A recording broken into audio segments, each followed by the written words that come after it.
Greetings, dear subscribers and casual listeners of my channel.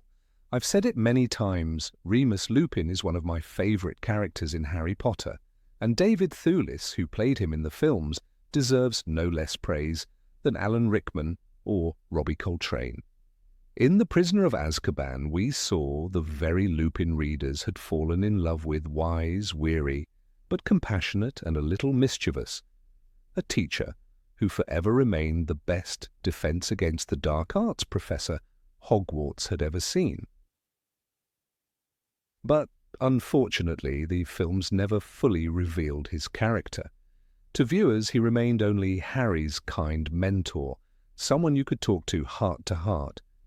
Meanwhile, in the books, his image is far deeper and more layered. Many crucial events of his life were left behind the scenes in the movies, and today, that's exactly what we'll talk about. Number 1, husband and father. In the films, the love story of Lupin and Tonks is almost invisible. The wedding, the pregnancy, the birth of their child, all of this happens off-screen. But in the books, we see that their union was far from cloudless. Remus long hesitated to admit his feelings, for he was a werewolf, an outcast feared and despised. He was banned from work, shunned by society, and he dreaded dooming his wife and child to the same fate. That is why Tonks suffered so deeply. She lost her strength, her Patronus changed, and her once bright appearance dimmed. Even after the wedding, Lupin was tormented by doubt. He feared his child might inherit the curse, and he even considered abandoning his wife to join Harry. That scene, the quarrel between Lupin and Potter in Deathly Hallows, shows the character from an unexpected side. In the films, such a Lupin is almost unimaginable. And yet, this is what makes him real. Remus returned to Tonks, accepted responsibility, and even asked Harry to be his son's godfather. That journey from fear to acceptance reveals just how complex and profoundly human he was. Number 2, Remus of the Order of the Phoenix. Lupin was not just a teacher, but an active member of the Order. He trusted Dumbledore almost completely, and even when Severus Snape exposed his condition, Remus held no grudge, acknowledging the help with Wolfsbane potion. He took part in all the key battles against the Death Eaters, and he also carried out a special mission, living among werewolves in an attempt to sway them to Dumbledore's side. Sadly, it was in vain. Most of them joined Voldemort. The books show us how devoted to the Order this man truly was, and how ready he was to sacrifice himself for victory over the Dark Lord. In the films, however, these facets of his character are barely touched upon. Number 3, Professor Lupin. And now let's return to The Prisoner of Azkaban. Even there, where the films portrayed him as a teacher in detail, much was still left unsaid. For example, after the Dementor incident, he not only helped Harry, but immediately reported the boy's condition to the school, proof of his professionalism and attentiveness. He knew how to support his students. His choice of Neville for the Boggart demonstration was not accidental. Lupin wanted to help the boy gain confidence after Snape's humiliations. And yet Remus had his flaws. For instance, he never kept proper lesson records, which Snape used against him, criticizing his carelessness. On one hand, a minor detail, on the other, a vivid touch in the portrait of a living man rather than a flawless teacher. Number 4, Lupin and his childhood. Remus Lupin's childhood was marked by fear long before he understood what fear meant. Fenrir Greyback's bite condemned him to nights of agony and years of isolation. His parents tried to shield him, but each full moon turned their home into a place of dread. In Half-Blood Prince, Lupin admits the attack was revenge. Greyback deliberately set out to bite me because my father insulted him. A child became a target, and from that moment, Remus grew up believing he was cursed not only in body but in destiny. Dumbledore changed everything by giving him a place at Hogwarts. Secret passages were built, the shrieking shack prepared, all to hide a boy from discovery. Lupin never forgot that kindness.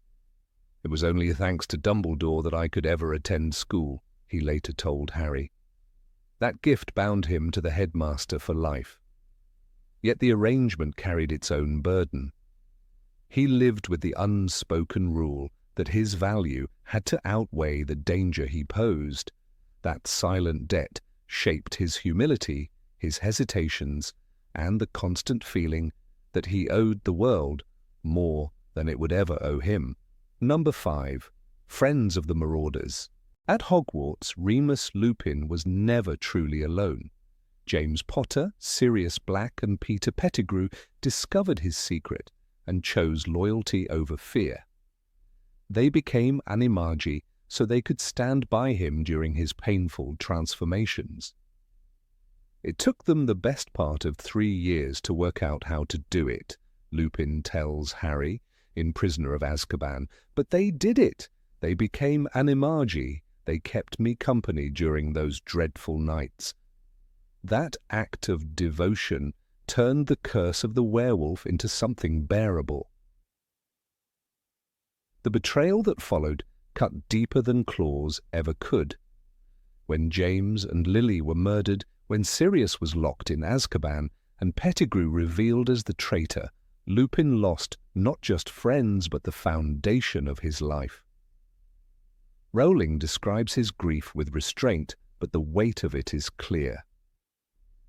"I neither as a man nor a wolf am very popular," he confesses, after explaining how all his closest companions were torn away. In that loss lies the tragedy the films never touched. Yet Lupin did not grow bitter. He carried kindness where others might have carried vengeance. Even after discovering Pettigrew's treachery, he spoke without rage.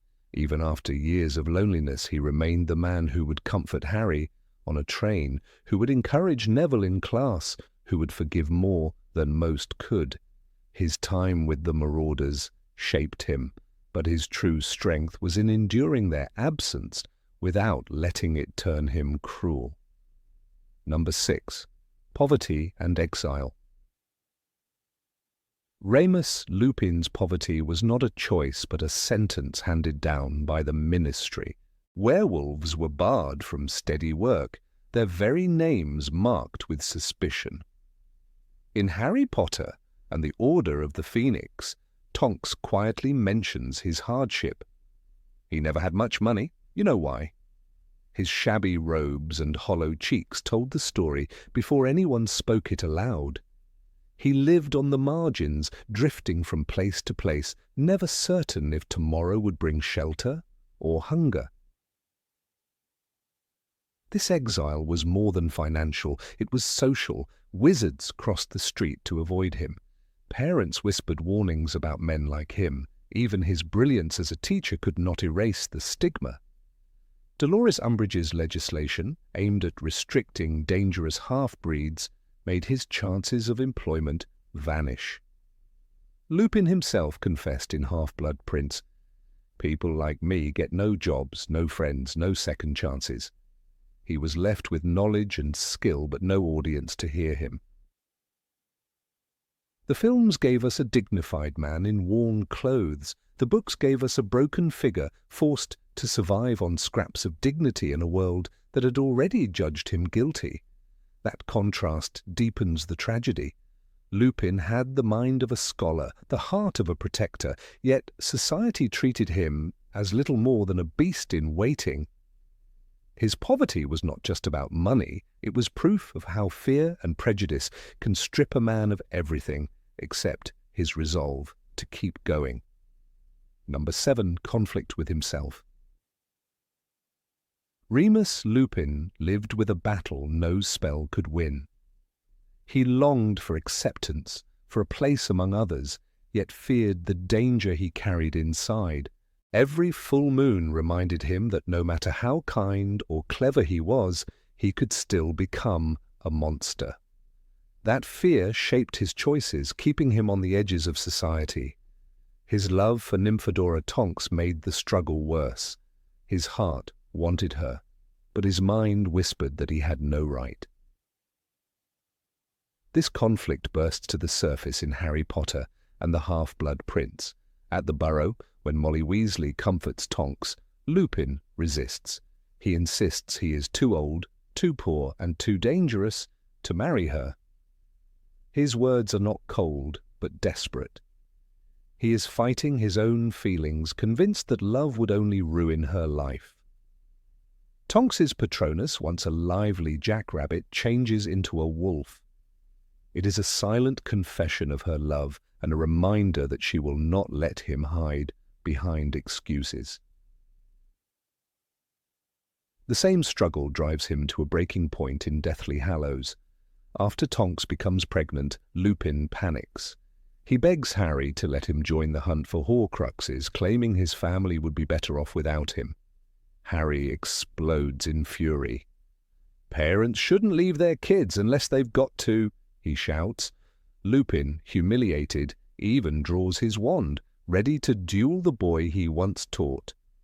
It is one of the darkest moments of his character, when guilt and fear nearly destroy him. Yet this inner war defines his humanity. He was never the flawless mentor the films made him out to be.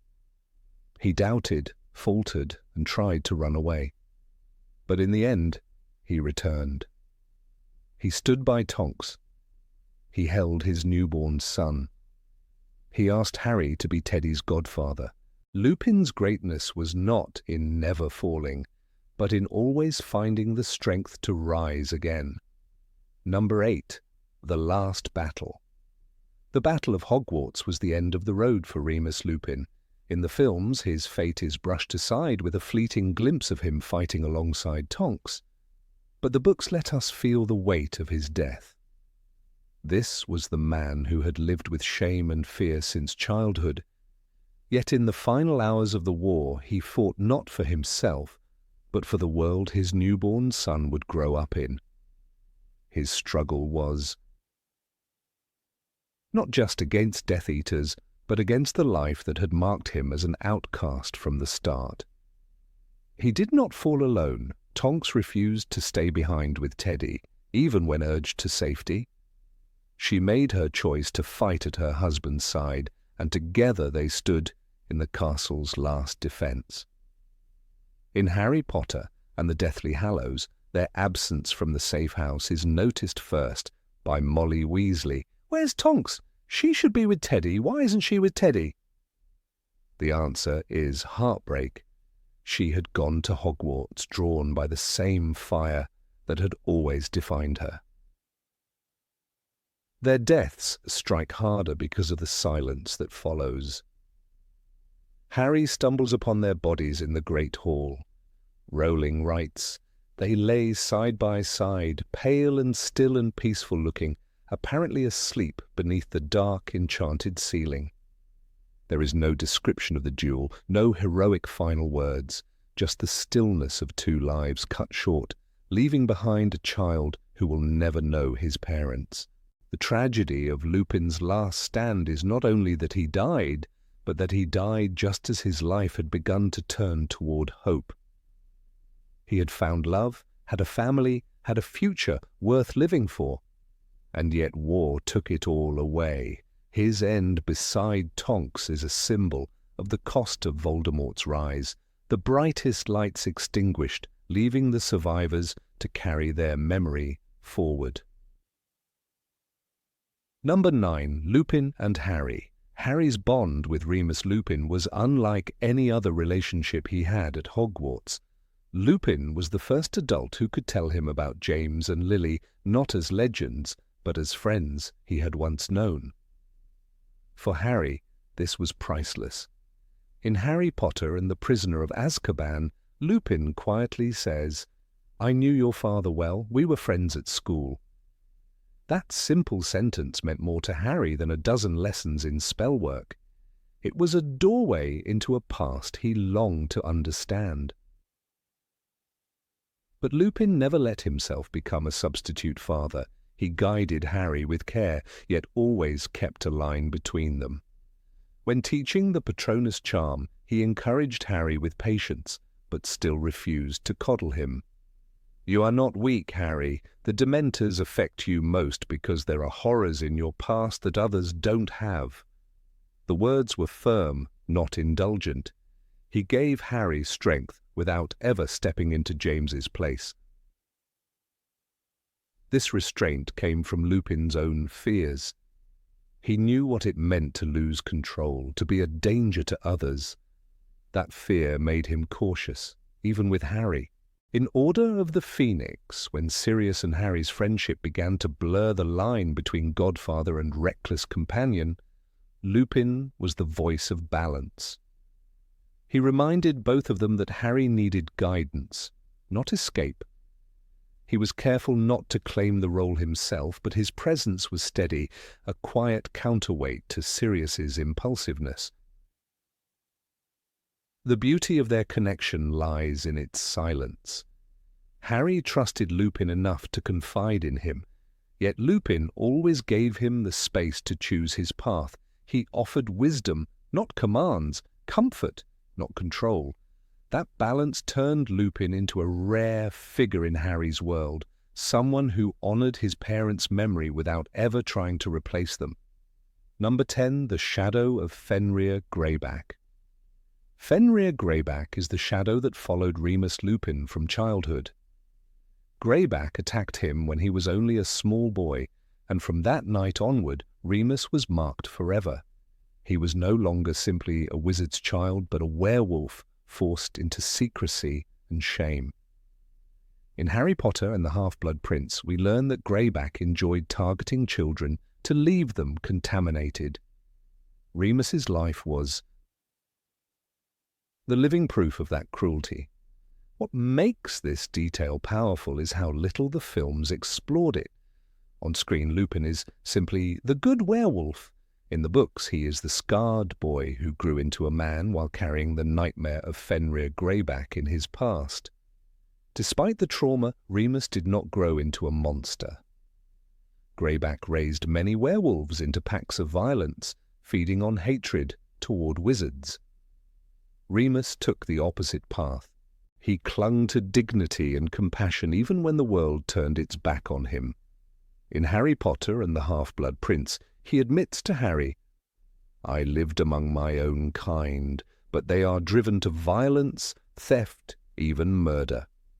He knew he would never be accepted by them, and yet he chose not to become like them. That choice separates him from the fate Greyback wanted for him. The books highlight this contrast again during the war. Greyback proudly joined the Death Eaters, hunting and torturing on Voldemort's behalf. Lupin, meanwhile, risked his life infiltrating werewolf packs to act as Dumbledore's spy. He hoped to pull at least a few of them away from Greyback's influence, though he confessed bitterly that it was almost impossible. "They knew at once I tried to live among wizards," he said, in The Half-Blood Prince. His failure in this mission was another weight on his shoulders, but it also underlined how different he truly was from the creature who had bitten him. The tragedy of Remus Lupin is bound to Fenrir Greyback, but so is his strength. He could have become a bitter predator, a mirror of the beast who scarred him. Instead, he became a teacher, a protector, and one of the most human characters in the series. The films stripped away this conflict, presenting him as simply kind and wise. The books give us more, a man who lived his entire life fighting the darkness of the monster who made him, and proving again and again that he was greater than the shadow. Number 11. Hidden Bravery. Remus Lupin has often been remembered by film audiences as the gentle professor who introduced Harry Potter to the Patronus charm, the kindly mentor whose soft voice and tired face reflected wisdom rather than fire. Yet the truth hidden in the pages of J.K. Rowling's books paints a far more complex figure, one forged in the shadow of prejudice and sustained by a bravery that never sought applause. Lupin's quiet endurance was not merely the survival of a man afflicted with lycanthropy, but the moral courage of someone who refused to let fear or shame define his place in the great struggle against Voldemort. The films distilled him into an archetype of the noble teacher, but the novels remind us that his story is one of defiance against rejection and an uncelebrated heroism that demanded sacrifice at every turn. The hidden bravery of Lupin begins long before Harry ever meets him on the train to Hogwarts in Prisoner of Azkaban. As a child bitten by Fenrir Greyback, Lupin carried a stigma that could have condemned him to a life of isolation. Dumbledore's decision to admit him to Hogwarts was an act of compassion, but Lupin himself had to face every full moon as a battlefield of identity. Where others would have withdrawn, he learned to adapt, to study, to form friendships, despite knowing that his condition might one day turn those he loved against him. The courage here is not the dazzling spectacle of wandlight in a duel, but the silent determination to live a life of dignity in a world determined to mark him as unworthy. When Lupin re-enters Harry's world in the third book, his heroism reveals itself in ways the films often understated. The classroom scenes show a teacher who understands fear intimately and knows how to transform it into strength.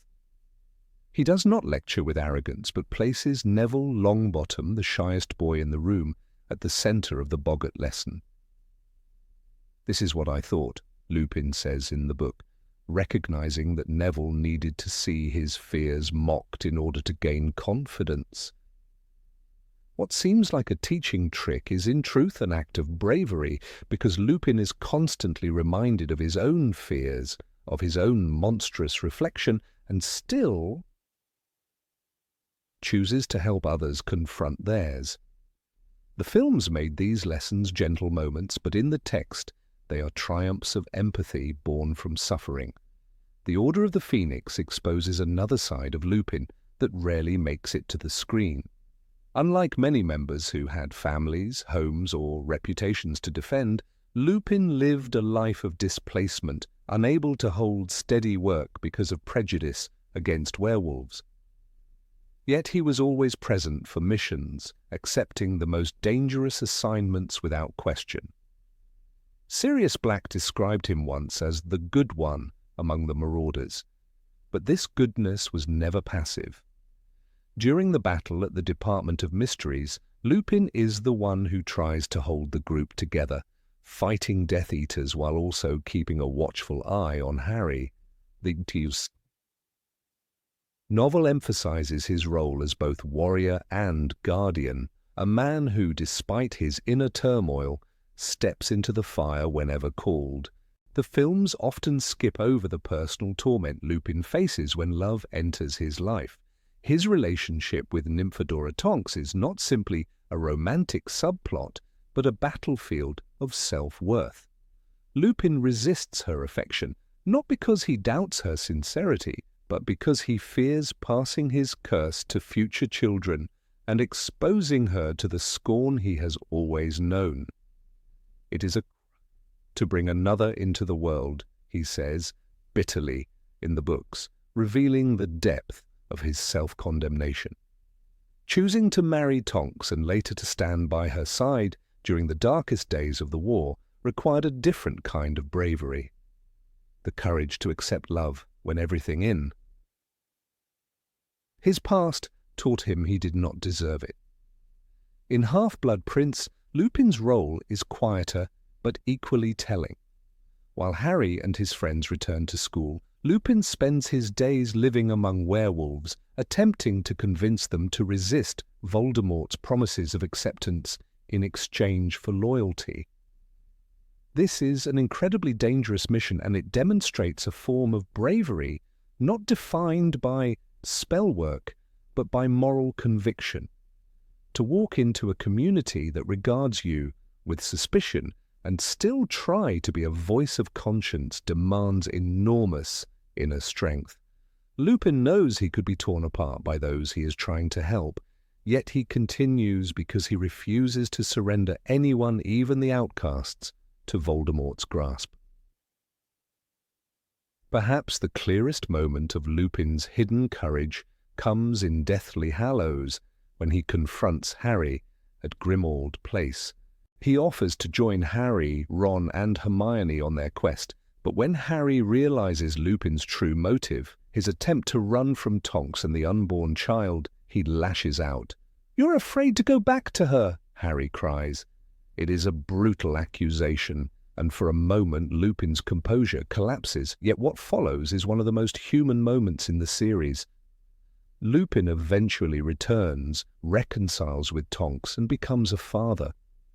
This ability to face the shame of his own fears, to return and correct his course, is a kind of bravery the films never capture. It is not about never faltering, but about rising again after recognizing one's weakness. Number 12. Relationship with Sirius. Of all the relationships that shape the Harry Potter saga, few are as quietly powerful and underexplored in the films as the friendship between Remus Lupin and Sirius Black. In the movies, their bond is barely suggested, overshadowed by the spectacle of battles, betrayals, and revelations. Yet in the books, J.K. Rowling crafted a deeply human connection between two broken men who clung to each other not just for comfort, but for survival. Theirs was not the loud camaraderie of James Potter and Sirius, nor the tragic bitterness of Peter Pettigrew. It was the resilience of survivors bound together by grief, suspicion, and an aching loyalty that could not be extinguished by Azkaban, poverty, or shame. Lupin and Sirius became each other's last mirror of the past, and their story was one of fragile healing, even when haunted by ghosts that never left them. When Sirius escaped from Azkaban in The Prisoner of Azkaban, the films leaned heavily on the thrill of the chase. A dangerous murderer on the loose, the Ministry panicked, Harry terrified. But the novel takes the time to build something else. The shock for Lupin was not simply that an old friend had returned, but that the last thread connecting him to his youth had snapped back into his life with violent force. Rowling shows how quickly Lupin moves from suspicion to recognition, from fear to protection. When Harry confronts Sirius in the Shrieking Shack, it is Lupin who intervenes, who calms the chaos, and who reveals truths Harry is not ready to hear. He does not turn Sirius in. Instead, he remembers the bond that once existed, and against all the pain of betrayal, he chooses trust. "You should have realized," Lupin says in the book, "if Voldemort didn't kill you, we would never betray James and Lily." In those words, the old marauder silently forgives the unspoken years. This moment is the seed of their renewed connection. The films portray Lupin as a kind, distant mentor to Harry, but they strip away the complex loyalty he feels towards Sirius. After Azkaban, Lupin is the one who quietly helps Sirius survive in exile. In The Goblet of Fire, when Sirius lives in hiding, eating rats and sleeping in caves, it is Lupin who defends him to Dumbledore and to the Order. Harry's letters mention that Lupin always seems to know where Sirius is, and even when the Ministry calls Sirius reckless, Lupin never abandons him. Their relationship becomes a dance of protection, Lupin lending Sirius dignity, Sirius offering Lupin a reminder that he is not alone. The films reduce Sirius to Harry's surrogate father, but in truth, he was also Remus's last brother. By the order of the Phoenix, the books make this bond unmistakable. Sirius, confined to Grimmauld Place, grows restless and bitter, his spirit still half-locked in the prison he never escaped. Lupin, meanwhile, struggles with poverty, discrimination, and the shame of his lycanthropy. They are both men scarred by battles fought in the shadows, each carrying guilt too heavy to voice. When Sirius lashes out at Harry in frustration, it is Lupin who softens the blow, explaining Sirius's despair with compassion instead of anger. He's been alone so long, Lupin tells Harry in the book. He's finding it difficult to adjust. These words reveal not only his understanding, but his defense. Lupin sees the man beneath the rage, and in that act, he gives Sirius a humanity few others do. The friendship between them was also shaped by their shared grief. Both had lost James and Lily, both had been betrayed by Peter, and both lived with the suspicion of the wizarding world pressing on them. Lupin, always cautious, understood the importance of appearances, of self-control, of patience. Sirius, fiery and impulsive, hated caution because it felt too much like chains. Together, they were a balance, but also a pair of opposites, constantly pulled by their scars. In many ways, Lupin became the anchor Sirius desperately needed, and Sirius the spark Lupin was afraid he had lost. The films, however, often separated them into isolated figures, Sirius the rebel, Lupin the mentor, erasing the way they leaned on one another. Rowling gives us glimpses of this reliance in subtle moments. When the Order gathers, Lupin is often near Sirius, speaking for him when the others doubt, reminding the group of Sirius's loyalty. In the Order of the Phoenix, there is a telling scene where the Weasleys whisper about Sirius's instability, and Lupin cuts the conversation short, refusing to let his friend be diminished. He does not deny Sirius's flaws, but he shields him from judgment, recognizing that the wounds of Azkaban run deeper than outsiders can see. It is in these small acts of defense that Lupin's devotion shines. He is not blinded by loyalty, he is guided by compassion. The tragedy, of course, is that this friendship was rekindled only in the twilight of their lives. For 12 years, Lupin had thought Sirius a traitor. For 12 years, Sirius had believed Lupin might have suspected him. The years lost were never fully recovered. Their renewed friendship was heavy with what-ifs, filled with the silence of too many unspoken apologies. Lupin, in his quiet way, seemed to carry that weight. After Sirius's death at the Department of Mysteries, the grief that shatters Harry is mirrored in Lupin's silence. In the film, it is brushed aside in the chaos. In the book, it is raw. Rowling writes, Lupin seized Harry by the shoulders, dragged him back from the veil, and Harry struggled with him. Shouting that Sirius had just fallen through, he could get him back. Lupin's desperate grip in that moment is not only for Harry's safety, but for his own. He has lost his last marauder, the final witness of the boy he once was. Number 13, Lupin's legacy. Of all the figures who passed through Harry Potter's turbulent journey, Remus Lupin stands as one of the most quietly powerful. The films presented him as a weary but kind professor, marked by the tragedy of his condition, and ultimately they closed his arc with a single note, a tragic death on the battlefield of Hogwarts. But the books do not let Lupin vanish so quickly. They weave his legacy into the fabric of the story, reminding readers that while he died, what he left behind was far more than silence. It was a living legacy, a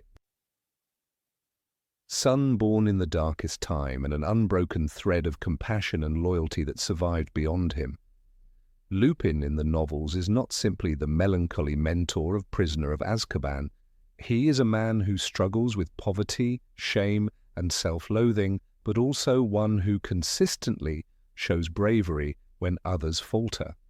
His presence at the Battle of Hogwarts is not merely symbolic, it is the culmination of a lifetime of fighting to be more than his curse. When Harry sees Lupin's lifeless body lying beside that of his wife, Nymphadora Tonks, it is heartbreaking because readers know that Lupin deserved better. He had already lost so much, and yet his story does not end there. because J.K. Rowling ensured that Lupin's child was left behind to carry hope forward. The films touched on Teddy Lupin only in the briefest sense through a single line at the very end, but the books embed him deeply into the story's moral resolution. Teddy is born during the chaos of Voldemort's rise to power, in an atmosphere where fear and despair reign supreme. His very existence is a contradiction to that despair. When Harry first hears about Teddy's birth in Harry Potter and the Deathly Hallows, he is reminded of the circle of life that continues even amidst war. Lupin himself, though terrified of becoming a father, is ultimately convinced by Harry that he must not abandon his family, and this exchange becomes one of the most defining moments of Lupin's arc. The films omitted this conflict entirely, and in doing so simplified Lupin into a saintly figure without flaws, but the book's version of Lupin is more layered, more human. He briefly considers running from Tonks and his unborn child, confessing that he fears his son will inherit his curse, or that he himself will never be a good enough father. In Deathly Hallows, Harry calls him a coward to his face, reminding him of the values James Potter once embodied. That confrontation is crucial because it brings Lupin back to his senses. He accepts that courage is not the absence of fear, but the decision to move forward in spite of it. This is what makes his later sacrifice so powerful. He did not die as a man escaping responsibility. He died as a father who had chosen to believe in the future. What remains after Lupin's death is the child who never knew him, Teddy Lupin. Here lies the true legacy. In a world scorched by war, the survival of a child is more than just a continuation of blood. It is a symbol that the cruelty of Voldemort did not erase love. Harry's role as Teddy's godfather seals this idea into the story's core. Just as Lupin once guided Harry through the horrors of Dementors with chocolate and gentle words, Harry is now tasked with guiding Teddy through the absence of his parents. The circle completes itself, not in despair, but in renewal. Rowling gives us glimpses of Teddy in the 19 years later epilogue, and though his story is not elaborated on in detail, those glimpses are powerful. We see Teddy at King's Cross kissing Victoire Weasley, surrounded by the laughter of the next generation. Harry tells his own son James not to tease Teddy about it, and it is clear that Teddy has grown up loved, accepted, and full of life. This single moment tells readers that Lupin's greatest fear, that his son would suffer for his existence, never came to pass. Instead, Teddy embodies the triumph of love over loss, of joy over despair. The fact that Harry is Teddy's godfather is deeply meaningful because it reverses roles. Lupin once stepped in as Harry's protector when no one else could explain the shadows of his father's past. He gave Harry the Patronus, a piece of magic rooted in happy memory, which became one of Harry's defining powers. Later, when Lupin faltered under the weight of fatherhood, it was Harry who reminded him of his duty. Now, as godfather, Harry must be the one to ensure that Teddy knows the stories of his parents, not just their deaths, but their courage and their kindness. In this way, Lupin's values live on, not in blood alone, but in the choices Harry makes. It is easy to forget that Lupin's life was built on exclusion. He was barred from opportunities, mistrusted by society, and forced to live in the shadows because of his condition as a werewolf. Yet he refused to let bitterness consume him. He fought for the Order of the Phoenix, taught children with patience, and showed kindness when it would have been easier to give up. That resilience is precisely what Teddy inherits, not genetically, but through the way others remember his father. Every story Harry tells him, every act of protection from the Weasleys, every smile from Andromeda Tonks, his grandmother, becomes a thread in the fabric of Lupin's legacy. Number 14. Lupin and the feeling of guilt. Remus. Lupin's life in the Harry Potter books is painted in shades of grey, carrying the weight of shame, sacrifice, and guilt at every turn, while the films chose to soften his image and highlight him as a noble, calm figure whose only flaw was being a werewolf. In reality, Lupin is a man torn apart by his past, by the sense that he has failed the people closest to him, and by the deep conviction that he brings ruin to those who care about him. His story is less about heroism and more about endurance under a burden that never lifts. One of the earliest threads of guilt is woven into his childhood when Fenrir Greyback's bite condemned him to live as an outcast. In the books, Lupin's reflections make clear that he sees this not only as his own tragedy, but as a terrible punishment for his parents. He carries the belief that his condition destroyed their hopes and peace. Though he had no control over being bitten as a child, he grew into adulthood with the constant whisper that his existence as a werewolf was a stain, something that brought shame and suffering to his family. This internal conflict appears in the way Lupin distances himself even from friends who truly love him. James Potter, Sirius Black and Peter Pettigrew accepted him at Hogwarts despite his secret, even taking the extraordinary step of becoming animagi to accompany him on his transformations. Yet Lupin looks back on those years with regret rather than joy.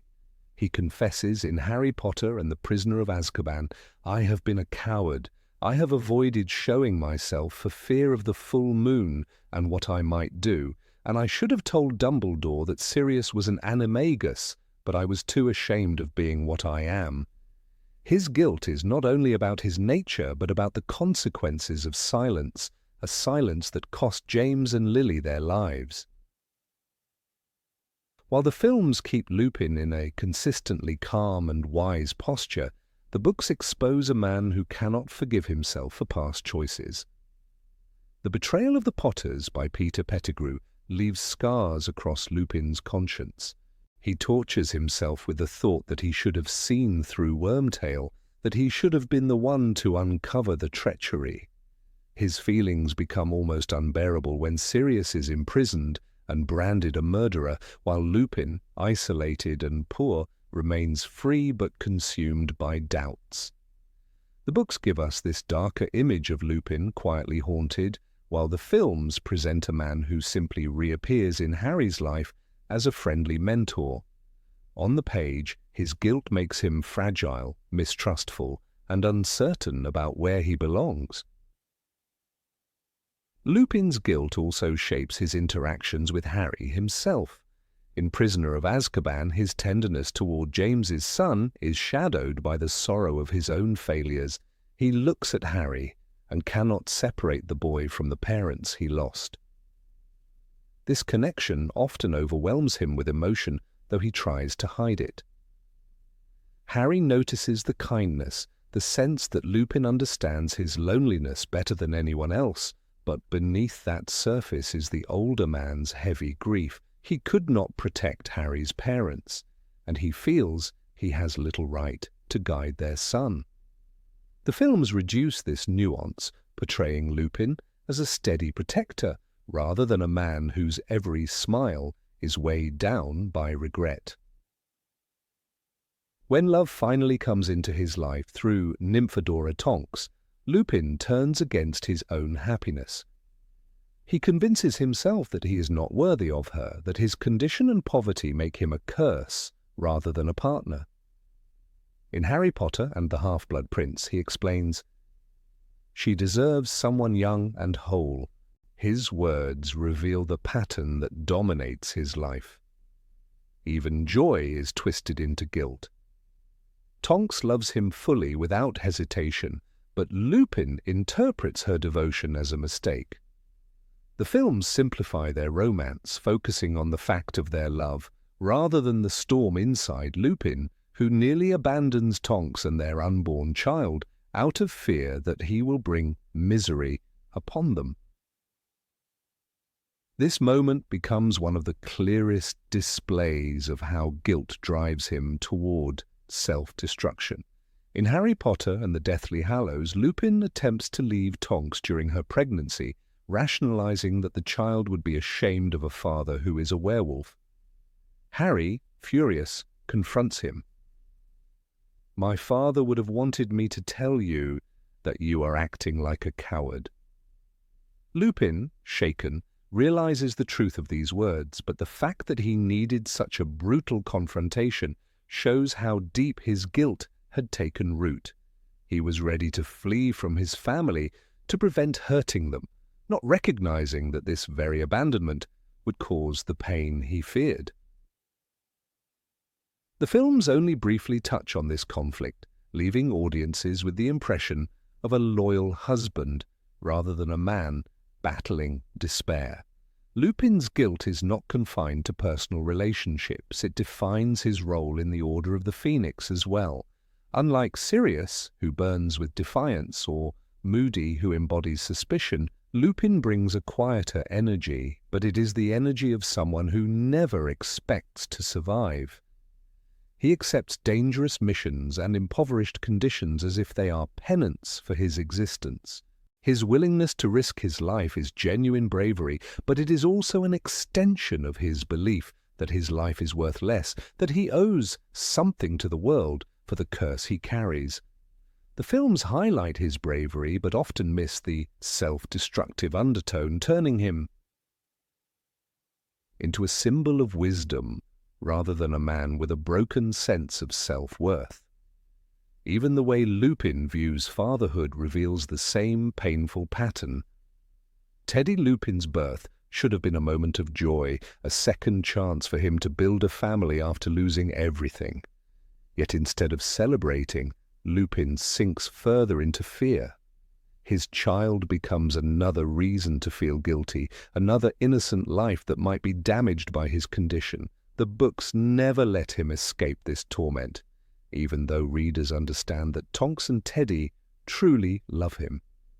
In the films, his death in the Battle of Hogwarts is treated with quiet dignity, side by side with Tonks, but the inner tragedy that Lupin never overcame his own self-blame remains largely unspoken. Throughout the series, Lupin's guilt is reinforced by society's treatment of werewolves. He internalizes the prejudice so completely that he cannot imagine being truly accepted. Even when Dumbledore offers him teaching at Hogwarts, Lupin anticipates disgrace the moment his condition is revealed. His resignation after Snape exposes him is not only a practical decision, it is the confirmation of his deepest fear. He tells Harry parents will not want a werewolf teaching their children. The films portray his resignation as noble, but the book exposes the crushing shame behind it. Once again, he punishes himself before others can, stepping aside before he can be pushed. The contrast between Lupin's portrayal in the books and films reveals a subtle but important shift. The films polish away the darkest layers of his guilt, presenting him as a tragic but fundamentally composed figure, someone who provides Harry with lessons about the Patronus and about bravery. This simplification makes him easier to admire, but distances him from the raw complexity that Rowling wrote. The Lupin of the books is constantly on the verge of collapse, not because he lacks courage, but because he cannot forgive himself for being what he is and for what he failed to prevent. One of the most heartbreaking aspects of Lupin's character is that his guilt is misplaced. He could not have prevented Greyback's attack, nor was he responsible for Pettigrew's treachery. Yet he shoulders these burdens as if they were his crimes. His inability to distinguish between responsibility and circumstance makes him a deeply human figure, one whose suffering resonates because it mirrors real struggles with shame and self-blame. The films, in choosing to idealize him, lose this essential element. They show us a noble professor, but the books give us a man torn apart by invisible wounds. In Lupin's final moments, the guilt is still present. He dies at Hogwarts beside Tonks, leaving Teddy an orphan. The tragedy is not only their death, but the life Lupin lived before it, a life overshadowed by self-denial. His last acts are brave, but readers are left with the knowledge that he never experienced peace within himself. Harry later names his own son after Remus, perhaps recognizing that behind the guilt and self-hatred stood one of the most loyal and selfless men he ever knew. It is a reminder that guilt can blind us to our true worth, and Lupin's story embodies that blindness to the very end. The persistence of guilt in Lupin's character arc makes him unique among the marauders. James lived with reckless courage, Sirius with fierce defiance, Peter with cowardice. Lupin alone lived with guilt, a burden heavier than the others, one that defined his choices and distorted his joy. The films leave us with a mentor figure who dies a hero, but the books insist on showing us the man beneath, scarred, hesitant, consumed by shame. This contrast is what makes Lupin unforgettable, not only as a character in Harry Potter, but as a reflection of how human beings struggle with guilt that never truly belongs to them. In this way, Lupin's story stands as one of the most quietly tragic threads in the series. His guilt robs him of peace in love, in friendship, in fatherhood, and in self-acceptance. The films, by idealizing him, offer audiences comfort, but the books challenge us to see the truth of a man who never stopped punishing himself for sins that were not his. That truth makes Lupin's bravery all the more profound because it was not the absence of fear or guilt that made him fight, but the decision to act in spite of them. His story is one of a man who never forgave himself, and perhaps that is why readers remember him with such aching compassion. Number 15, calmness as a mask. In the Harry Potter films, Professor Remus Lupin is almost always portrayed with a calm, measured demeanor, as if his life had taught him perfect composure. The audience sees him step into the story during The Prisoner of Azkaban as a professor who seems to radiate patience, kindness, and balance. He is calm in the train compartment when Dementors appear. He is calm when guiding Harry through the Patronus charm, and he remains calm even in the face of danger. The cinematic image leaves us with the impression of a man whose inner peace is unshakable. Yet the truth that emerges from J.K. Rowling's books paints a different picture.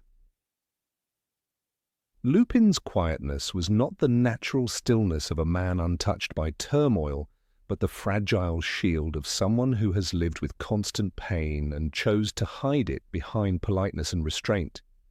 The novels show us a man haunted by his condition, always on the margins of wizarding society because of his lycanthropy. You don't know how it feels. You're only a boy. You can't know. I was a fool ever to think I could leave it behind, Lupin tells Harry in Harry Potter and the Deathly Hallows.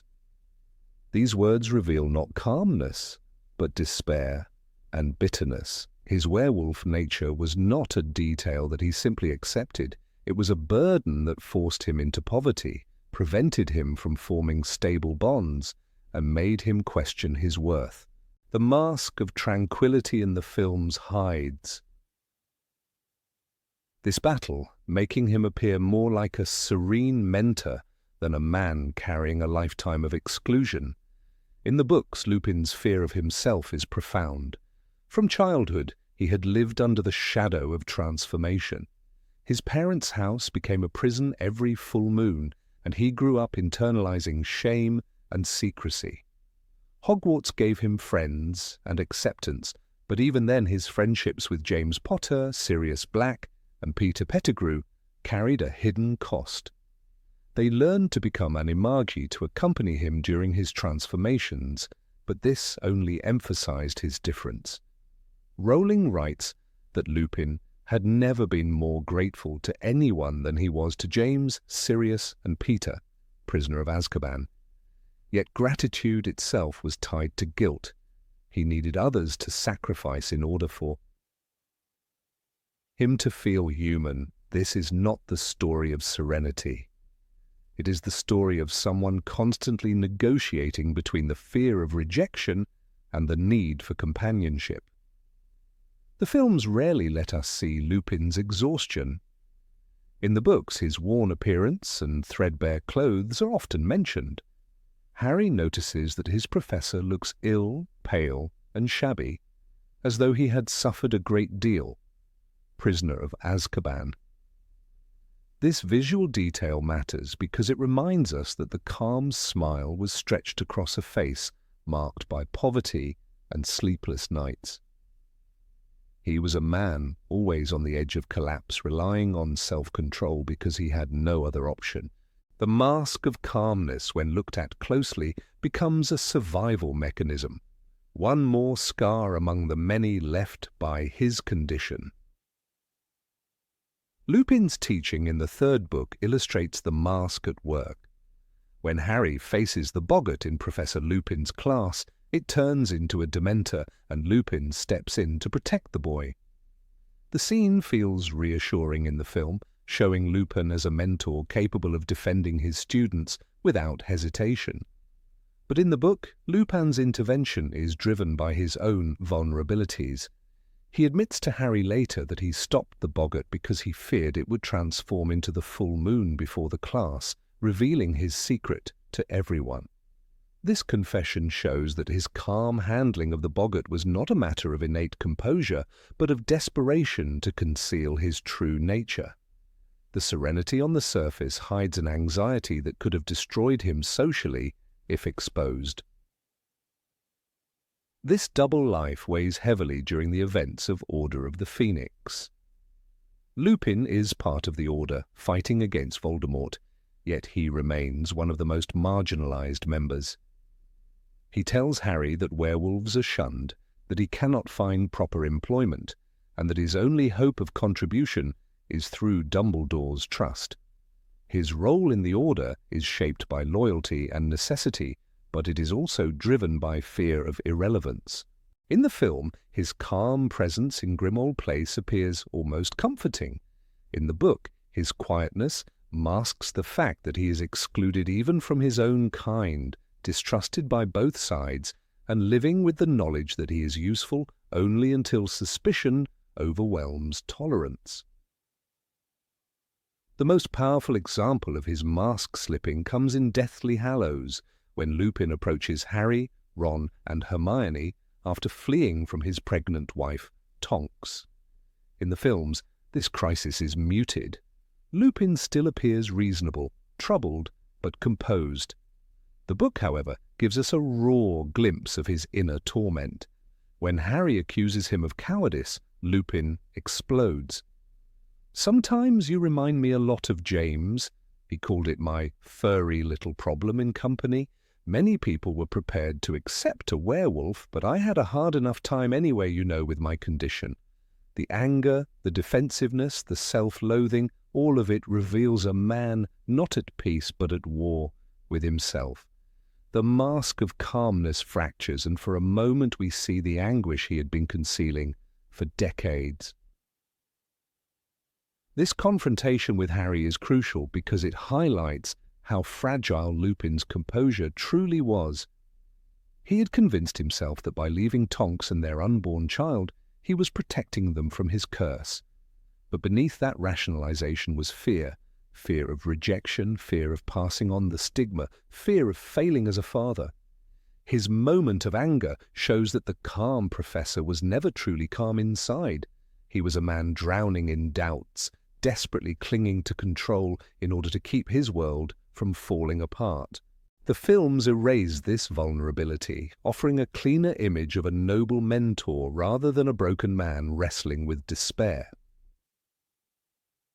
Rowling also emphasizes Lupin's loneliness. Even when surrounded by allies, he remains on the margins.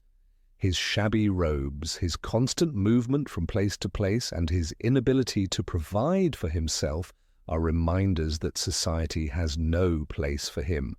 When Tonks declares her love for him, Lupin resists, insisting that she deserves someone young and whole.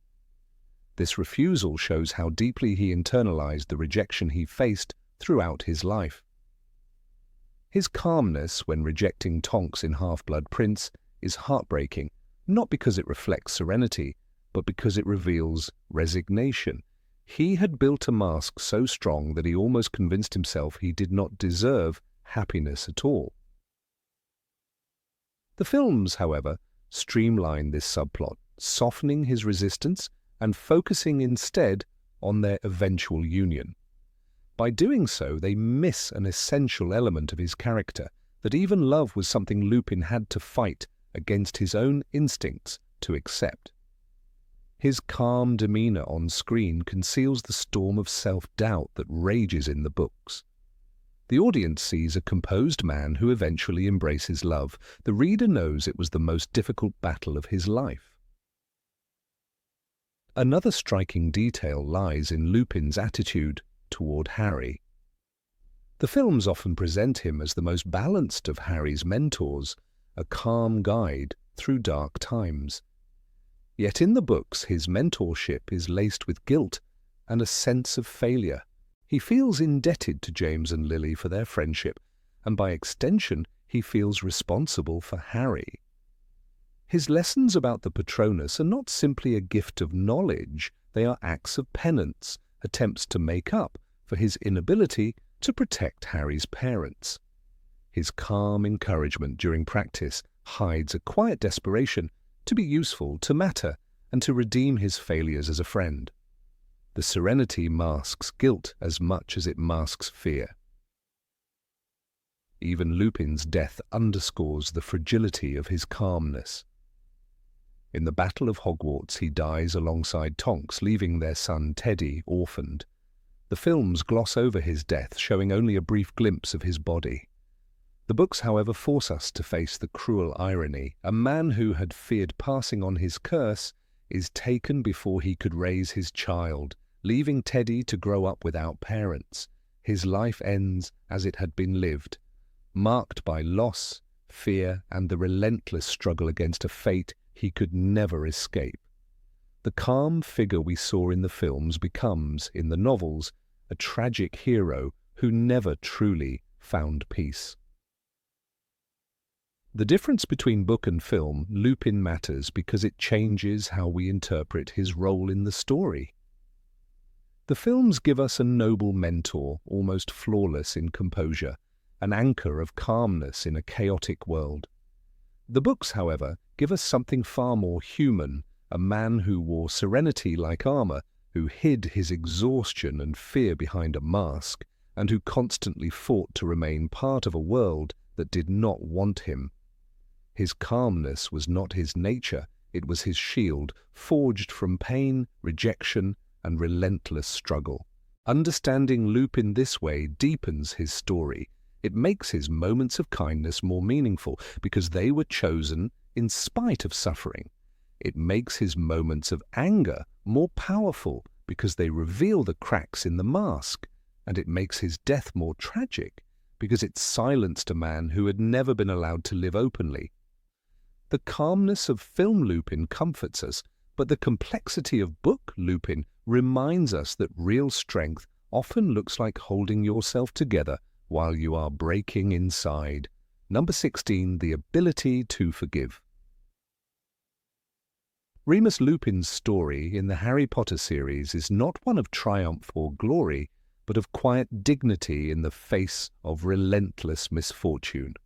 From the moment of his childhood, when Fenrir Greyback's bite condemned him to a life of fear and secrecy, his path was set apart from his peers.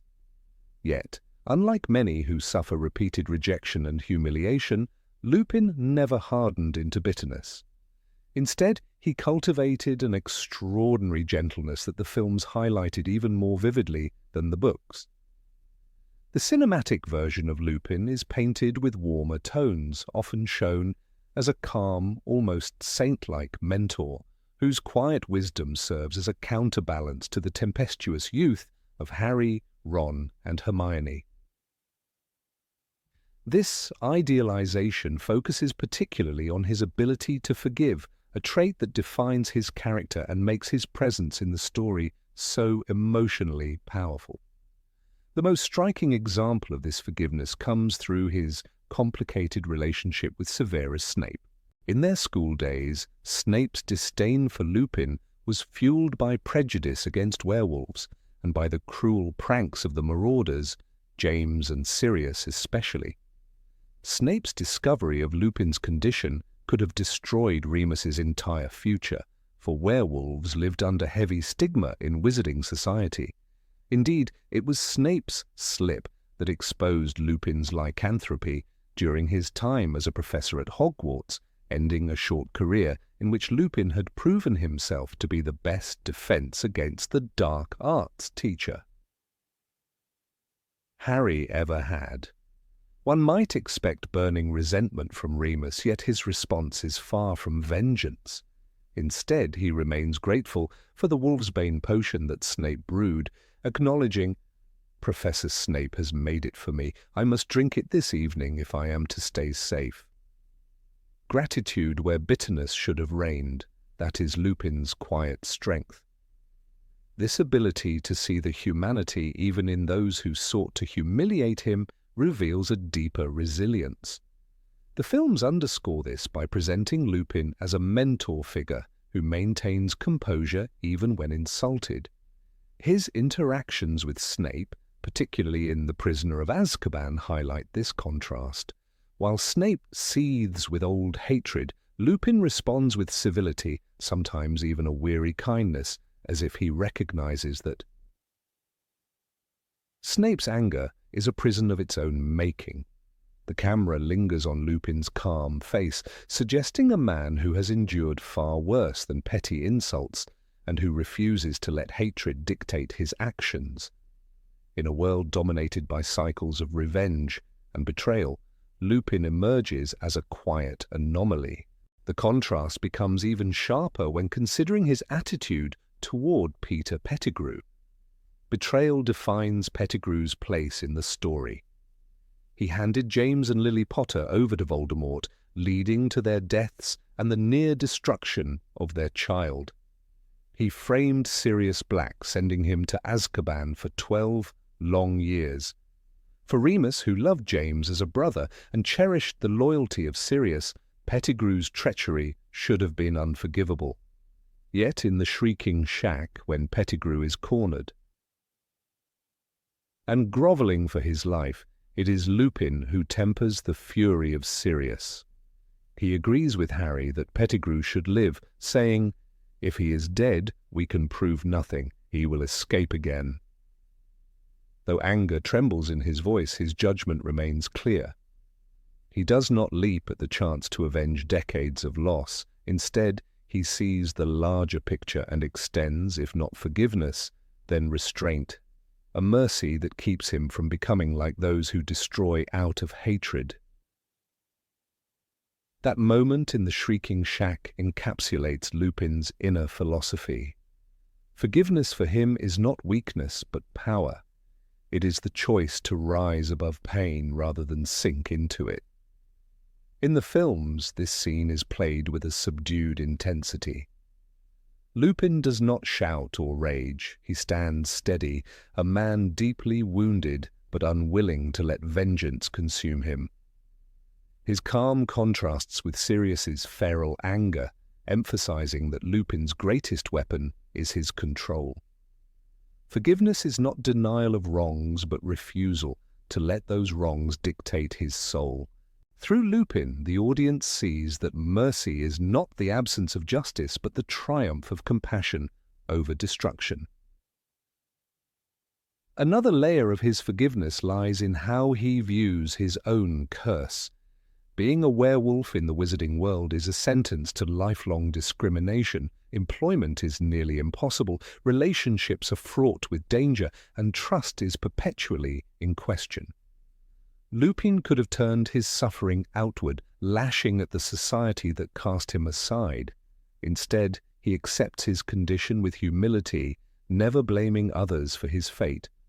When he marries Nymphadora Tonks, despite his fear of passing on the curse, he demonstrates a fragile but profound hope that love can bloom even in shadowed lives. His later joy in the birth of his son Teddy reinforces that his forgiveness extends to life itself, a refusal to be defined solely by tragedy. The books show this acceptance in poignant moments, such as when he tells Harry, "It is the quality of one's convictions that determine success, not the number of followers." This line resonates because it comes from a man who lived with so few supporters, often isolated by prejudice, yet remained steadfast in his convictions. Forgiveness of himself, of his curse, of his circumstances, is the foundation that allows him to forgive others. Without this internal reconciliation, he would never have had the strength to endure constant humiliation without surrendering to bitterness. In many ways, Lupin's story serves as a foil to Snape's. Both men endured isolation and scorn. Both carried scars from their youth. Yet Snape clung to his grievances, allowing them to define his identity. Lupin, by contrast, chose release through forgiveness. He accepted his pain without letting it metastasize into cruelty. The films, eager to paint Lupin as a model of gentleness, emphasize this contrast by softening his edges. In the novels, Lupin occasionally shows flashes of insecurity and even desperation, particularly when he tries to leave Tonks during her pregnancy. The movies, however, largely omit this conflict, presenting instead a consistently serene figure. This idealization, while simplifying his complexity, amplifies the theme of forgiveness as his defining characteristic. Yet the idealized image is not without grounding in reality. Lupin's forgiveness is not boundless naivety, it is conscious choice. He knows the depth of Pettigrew's treachery, the venom of Snape's disdain, the cruelty of the world that views him as a monster. Still, he does not surrender to hate. This quality is what allows him to serve as a mentor to Harry. In teaching Harry the Patronus charm, Lupin gives him not only a weapon against Dementors, but also a philosophy: to fight darkness by summoning joy, not by sinking into despair. The lesson is a metaphor for Lupin's own life, in which forgiveness is his Patronus, a defense against the soul-sucking weight of bitterness. The significance of this forgiveness extends to the broader themes of the series. Harry Potter is, at its heart, a story about love's power to conquer hatred. Lupin embodies this principle not through grand gestures, but through daily choices. He forgives those who wronged him, not because they deserve it, but because he refuses to let hate erode his soul. His forgiveness is both shield and gift, preserving his humanity when all forces seem intent on stripping it away. The films crystallize this message by showing him not as a man broken by suffering, but as one ennobled by it. One could argue that this portrayal borders on romanticization. The real Remus Lupin of the books is more fragile, prone to moments of despair, and sometimes fearful of his own capacity for harm. But the films sculpted him into an archetype of the forgiving mentor, a necessary counterweight in a story filled with characters consumed by revenge. This idealized version highlights the idea that forgiveness is not only rare but heroic. In a narrative where vengeance often drives the plot, whether through Voldemort's obsession, Bellatrix's cruelty, or even Harry's anger, the presence of Lupin stands as quiet rebellion against endless cycles of retaliation. Even Lupin's death during the Battle of Hogwarts reflects this theme.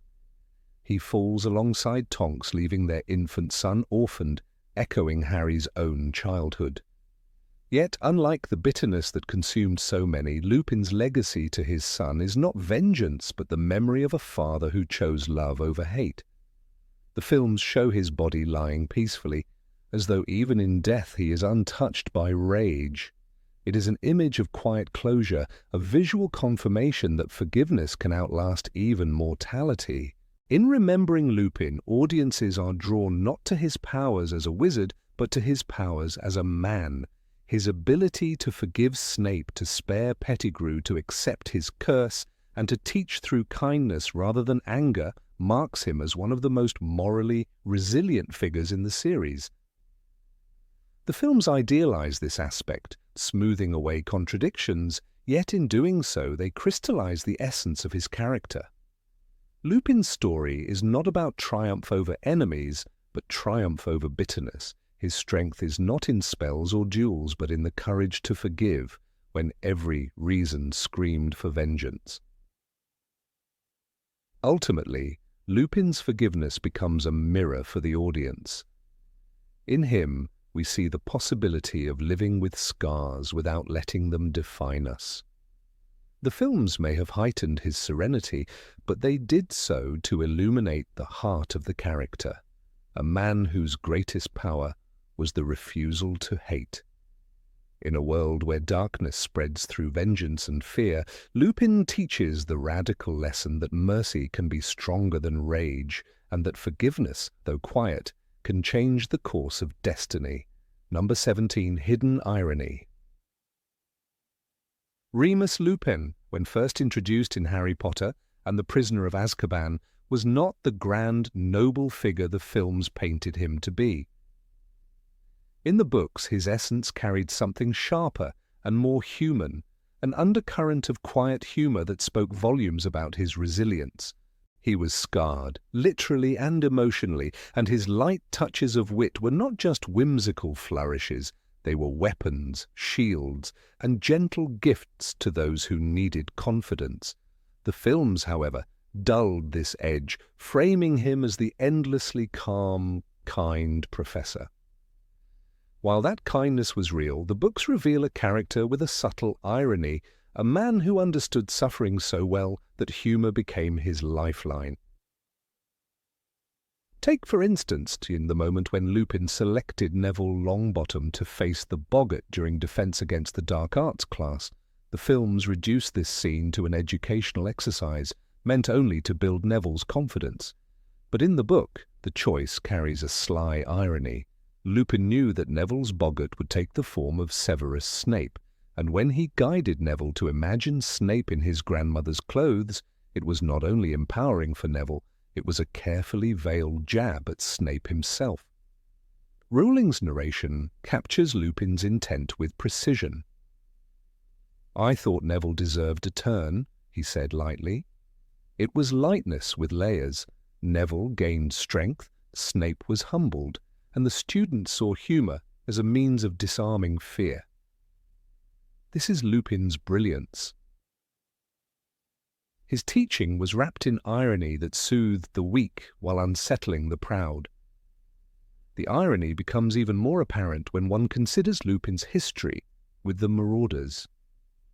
He had been the most cautious, the most reluctant to indulge in cruelty, but he also appreciated James and Sirius's mischief when it was targeted at arrogance or injustice.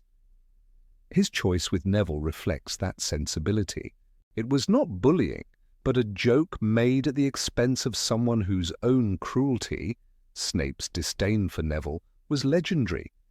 The films soften this moment, stripping away the layered irony and portraying Lupin merely as a compassionate guide.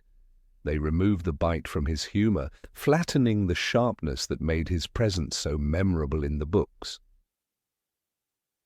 Another forgotten element is Lupin's way of softening trauma with ironic observations. When Harry was shaken after confronting the Dementors, Lupin did not simply offer comfort. He spoke with a balance of seriousness and lightness that conveyed empathy without pity. The Dementors affect you worse than the others because there are horrors in your past the others don't have. The line is delivered in the novel with a gravity that acknowledges Harry's pain, but Lupin's tone, described as calm and faintly wry, prevents it from sounding like doom. He gave Harry dignity by speaking plainly, allowing the boy to laugh at his own vulnerability without shame. The films transform this tone into solemn mentorship, emphasizing the professor's calm voice, but losing the undercurrent of humor that kept Lupin human and approachable. This idealization of Lupin in the films created a character who was almost saintly, unflappably patient, and endlessly wise. But the Lupin of the books had cracks. His humor was often tinged with irony precisely because he himself lived under the shadow of exclusion. As a werewolf, he was an outcast, stripped of stable work and steady relationships. Humor became his camouflage. It let him hide his bitterness and gave him a tool to connect with students without revealing the full weight of his despair. That double-edged irony, smiling while carrying pain, is what made him complex. The films, by sanding away these nuances, leave audiences with a flatter version, noble but less human. The Boggart lesson exemplifies this difference more than any other scene. Neville's triumph was meant to be funny, yes, but the humor cut in multiple directions.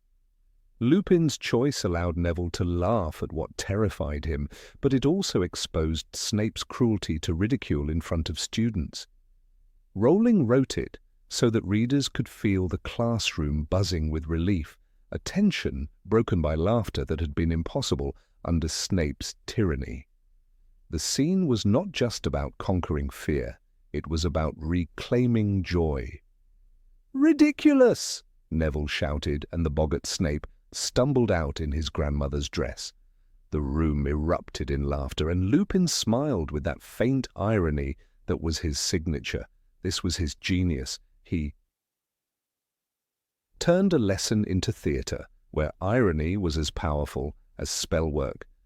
On screen, though, this entire dynamic is simplified, made into a clean moment of mentoring, without the sting of defiance that defined it. Lupin's humour also comes through when he describes his own condition. In the books, he refers to himself as not much use to anyone, with a touch of irony so dry it cuts. He jokes about his shabby appearance and his second-hand suitcase, as though mocking his own poverty before others could. When Snape brews the Wolfsbane potion for him, Lupin accepts it with courteous gratitude, but an underlying edge that suggests he knows exactly how much Snape despises him. The humour he deploys in these interactions is defensive irony. It acknowledges the hostility while refusing to be crushed by it. The films, by contrast, present Lupin as above these petty tensions, as though he transcends bitterness entirely. But that is precisely what the books refuse to do. Lupin was bitter, and his ironic humour was how he coped. There is also an irony in how Lupin treats Harry compared to James. He tells Harry stories about James with warmth, but when Harry accuses him of idealizing James, Lupin is quick to admit the truth. James was flawed, arrogant at times, and not always kind. This honesty carries a dry humour too. Lupin can laugh at his own youthful blindness, at the foolishness they all shared as marauders. He is not above irony when discussing his friends, which makes him more trustworthy as a mentor. He does not sanctify James or Sirius, nor himself. The films, however, often present Lupin as reverent, careful not to tarnish the memory of the marauders, which makes his character less layered. Consider Lupin's interactions with Sirius in Order of the Phoenix. When the two argue over Harry's safety, Lupin's comments are edged with irony, highlighting Sirius's recklessness. His wit here is not mocking but corrective, a reminder cloaked in dry humour that Sirius was still thinking like the boy he once was.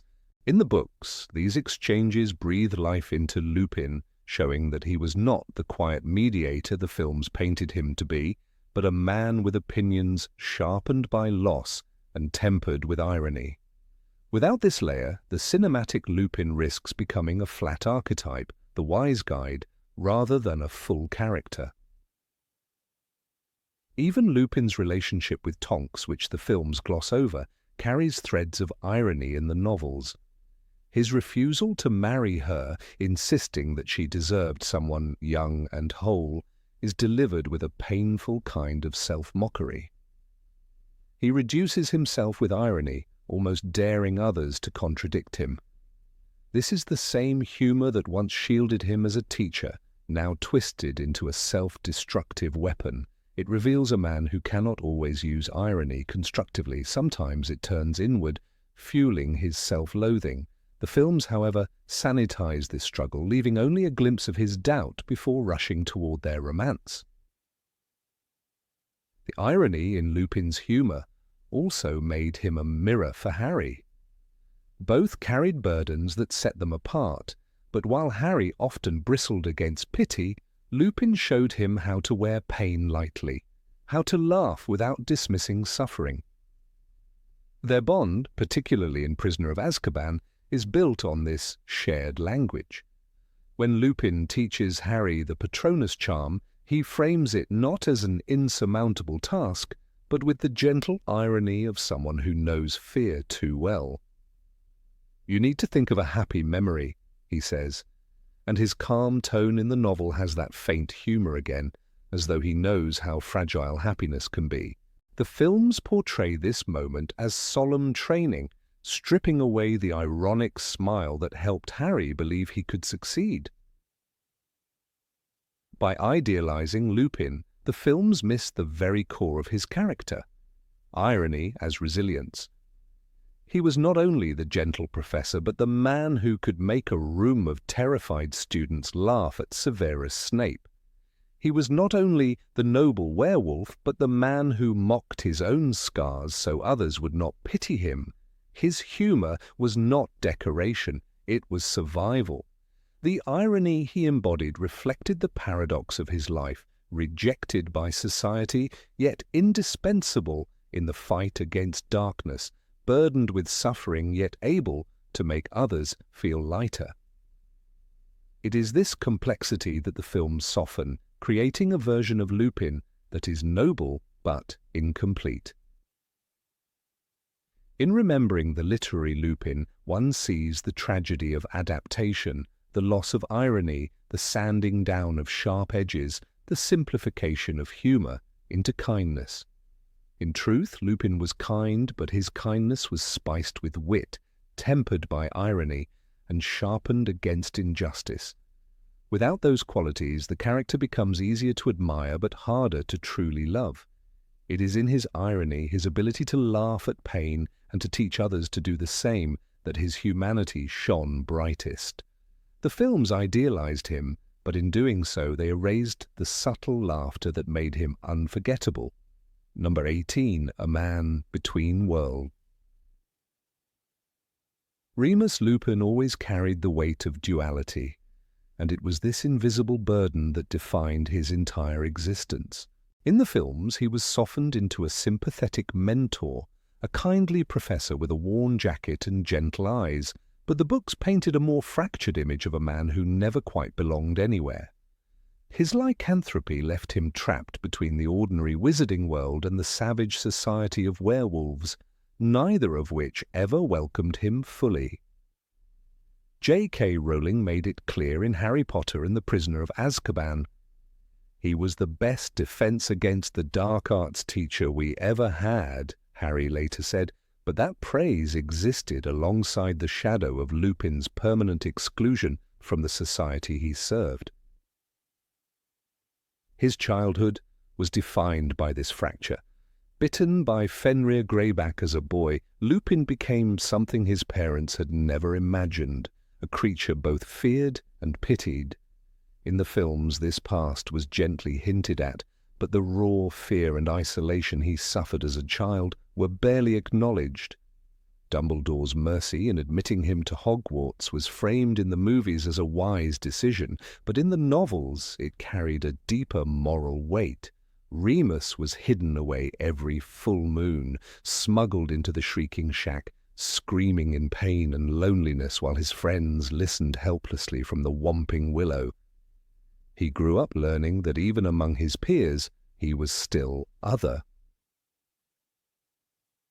The Marauders gave him belonging, but even then it was never whole. James Potter, Sirius Black, and Peter Pettigrew transformed into animagi to accompany him during the full moons, a gesture of loyalty that marked some of the purest friendship in the series. Yet Lupin never shook the shame that came with their sacrifice. He confessed in Prisoner of Azkaban that he had been too cowardly to confront Sirius when suspicion grew after Lily and James's death. The films made him into a quiet, noble figure, but the books emphasized the corrosive guilt of a man who always believed he was undeserving of friendship, marriage, or family. This is the true essence of Lupin, the eternal outsider, grateful but never secure.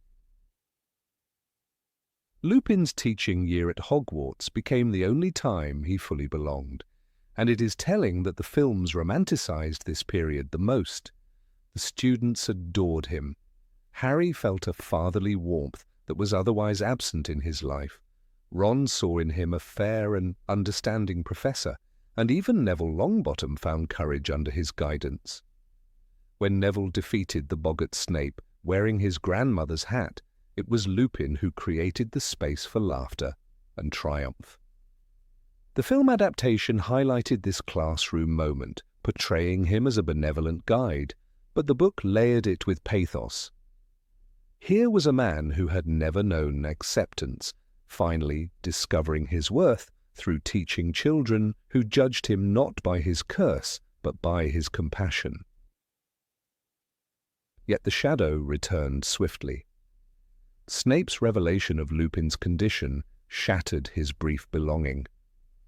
In Prisoner of Azkaban, Snape exposed him to the entire school, declaring that a dangerous werewolf had been allowed to teach their children. The films understated the cruelty of this betrayal. In the books, Lupin's resignation was not a simple act of responsibility. It was an act of surrender, a recognition that society would never tolerate someone in between. Even at his peak, when students admired him most, he was forced back into exile. His entire arc reflected this paradox. No matter how good he was, the world refused to let him stay. Tonks's love for him revealed another side of this tragedy. In the films, their relationship was barely sketched, and Lupin was softened into a reluctant but ultimately willing partner. The novels, however, exposed the depth of his self-loathing. He resisted Tonks, declaring himself too old, too poor, too dangerous. His words showed a man who internalized rejection so deeply that he rejected happiness before it could reject him. J.K. Rowling made him a mirror of the prejudice that scarred wizarding society, a man who carried the hatred of others within himself. This nuance, this raw insecurity, was polished away in the films, which left only the image of a tragic, romantic figure. Lupin's decision to abandon Tonks while she carried his child was perhaps his most human and most damning moment. In Harry Potter and the Deathly Hallows, he arrived at Grimmauld Place, begging to join Harry, Ron, and Hermione on their mission. Harry's anger exploded. "You think I don't know what you've been up to? You're running away, aren't you? What would your son think if he knew his father wanted to run for it because he was ashamed?" This confrontation, absent from the films, revealed the harsh truth of Lupin's fractured identity. He feared passing on his curse more than anything, and in that fear he nearly abandoned the family that offered him a chance at belonging. His shame was not just imposed from outside, it lived inside him. And yet, Lupin always returned. His courage was never in question, but it was the courage of a man who fought hardest when he fought for others. At the Battle of Hogwarts, he was not just a soldier, but a symbol of what it meant to fight despite brokenness. He died beside Tonks, leaving Teddy Lupin an orphan, but also leaving behind the legacy of a man who had never been fully accepted yet, gave everything for a world that distrusted him. In his death, he mirrored Harry's parents, another sacrifice made in the name of a future generation. The films portrayed this nobly but without the sharp ache of the books, which insisted that his death was not only heroic but cruelly ironic. The man who longed for family died just as he had one. The duality of Remus Lupin lies in how the films idealized him into a symbol of gentle resilience, while the books painted him as fragile, flawed, and endlessly self-doubting. The cinematic version made him universally beloved, a man of quiet dignity who rose above his curse. But the literary version forced readers to see the complexity of a life lived between two worlds, a man whose failures were as important as his virtues.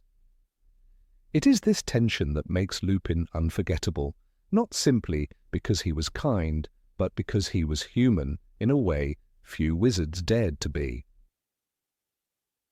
The way Lupin treated students further emphasized this humanity. He never mocked Neville's weakness, never dismissed Hermione's knowledge, and never excluded Harry from difficult truths. Unlike professors such as Snape, who thrived on cruelty, or even McGonagall, who held to rigid standards, Lupin's empathy came from his own scars. He knew what it meant to be unwanted, and so he gave students what he had never received: acceptance. This is why Harry's Patronus lessons under his guidance felt transformative. As Lupin explained in Prisoner of Azkaban, you can conjure a Patronus, Harry, only when you are concentrating with all your might on a single, very happy memory. Lupin taught not just magic, but resilience, kindness, and survival. In many ways, Lupin embodied the central theme of the series, the choice between bitterness and compassion. Greyback, his attacker, represented what Lupin might have become: vengeful, savage, consumed by hatred. Instead, Lupin chose the opposite path, dedicating his life to teaching, fighting, and protecting. The films presented this as a quiet nobility, but the books made it clear how costly this choice was. Every act of kindness was an act of defiance against the rejection he carried, and every battle he fought was proof that he refused to surrender to despair. The idea of being between worlds shaped not just his personal life, but his symbolic role in the story. He bridged the gap between adults and students, between the Order and the younger generation, between wizards and magical creatures. His mere existence challenged the boundaries of the wizarding world. The films captured fragments of this: his warmth with Harry, his friendship with Sirius, but they never fully explored the loneliness of a man who never stopped being an outsider. In the novels, Lupin was both bridge and exile, always needed but never welcomed. Even his name reflected this duality. Remus from the Roman myth of the twin raised by a wolf, and Lupin from lupus, the Latin for wolf, tied him to his curse and his destiny. But like the mythic Remus, who was overshadowed by Romulus, Lupin was always the companion, never the central figure. He lived in the margins of the story, supporting Harry, aiding the Order, but never claiming the spotlight. The films reinforced this by keeping him as a background figure, while the books allowed glimpses into his inner torment. His very identity was caught between legend and reality, curse and humanity. The tragedy of Remus Lupin lies in this very tension. His life was never whole, but always split. He was not fully a wizard, not fully a werewolf, not fully accepted, not fully rejected. The films idealized him into a noble mentor, a figure of gentle sacrifice, but the books refused to let us forget the pain that shaped him. Lupin's story is not only about kindness, but also about alienation, guilt, and the courage to live in the cracks between worlds, and it is precisely this complexity, this refusal to fit into any one category that makes him one of the most human characters in the entire Harry Potter universe. Number 19. Lupin and the War. Remus Lupin in the films is often remembered as the soft-spoken teacher who offered Harry guidance, kindness, and a few protective spells. But in the books he is far more than that. He is a warrior, a soldier who never stops fighting, even when his own body and soul are weighed down by scars. The difference is striking.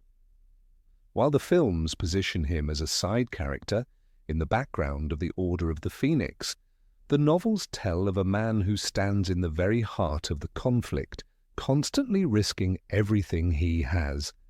His life is a portrait of sacrifice, and in the chaos of the war against Voldemort, he embodies what it means to fight without hope of recognition.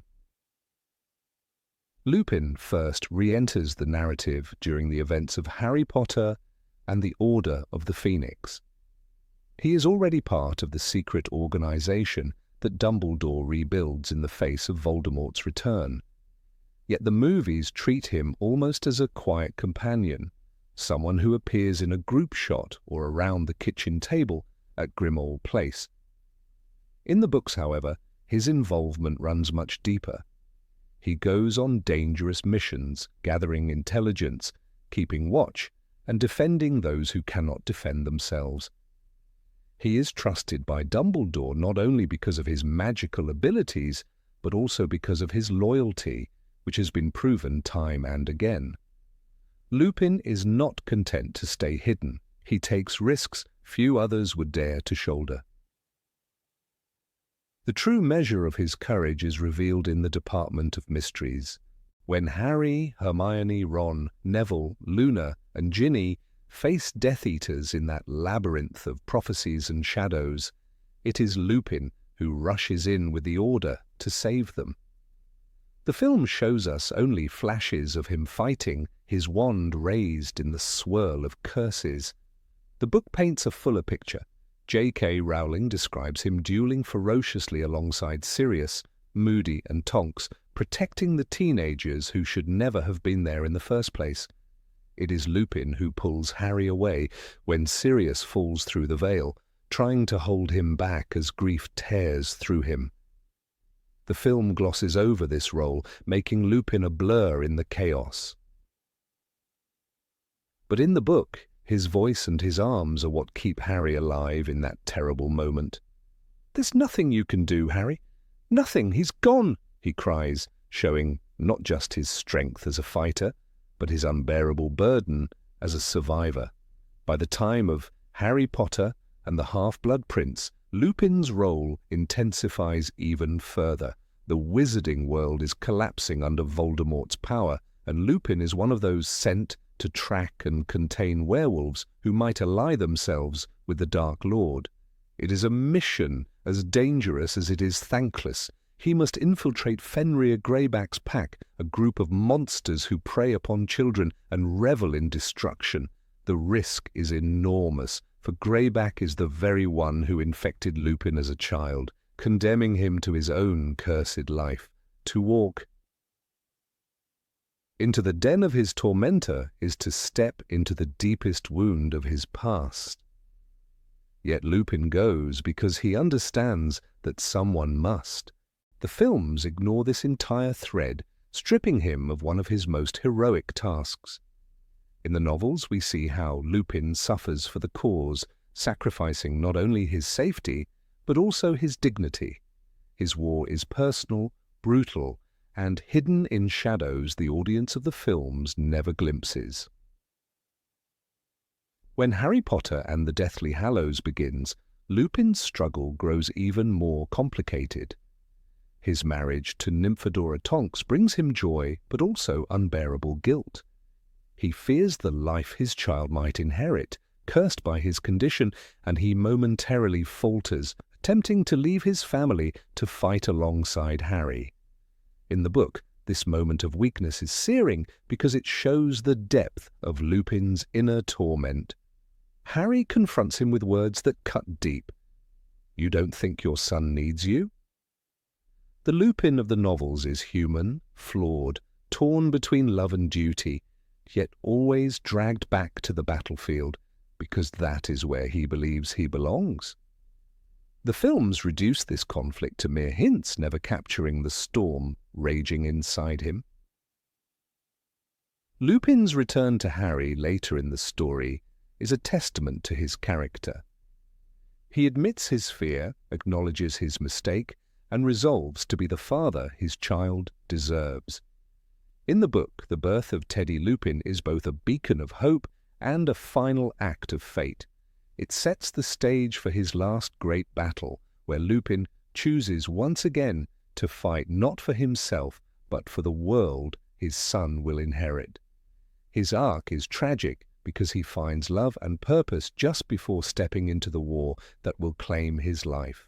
The films present him at Shell Cottage, quiet and subdued, telling Harry of his child's birth with little fanfare. But in the novels, this is an emotional moment, a declaration that despite his fear, he will not run anymore. The Battle of Hogwarts is where Lupin's true nature as a warrior blazes most brightly.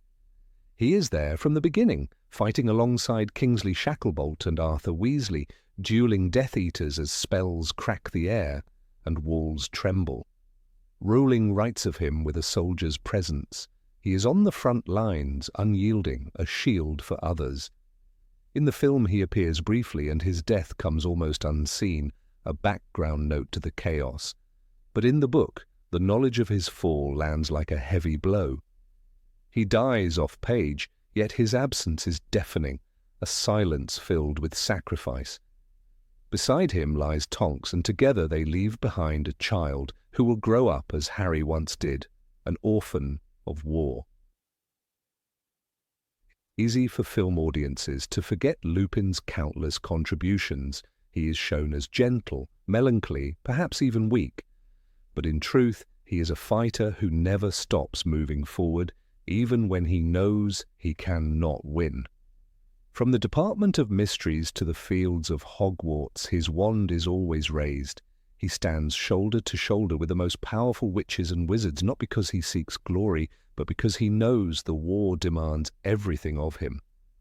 His quiet courage contrasts with the flamboyance of others. He never brags, never demands recognition, yet his impact is undeniable. The way Rowling writes Lupin emphasizes this humility. When Harry sees him among the dead in the Great Hall, it is almost unbearable.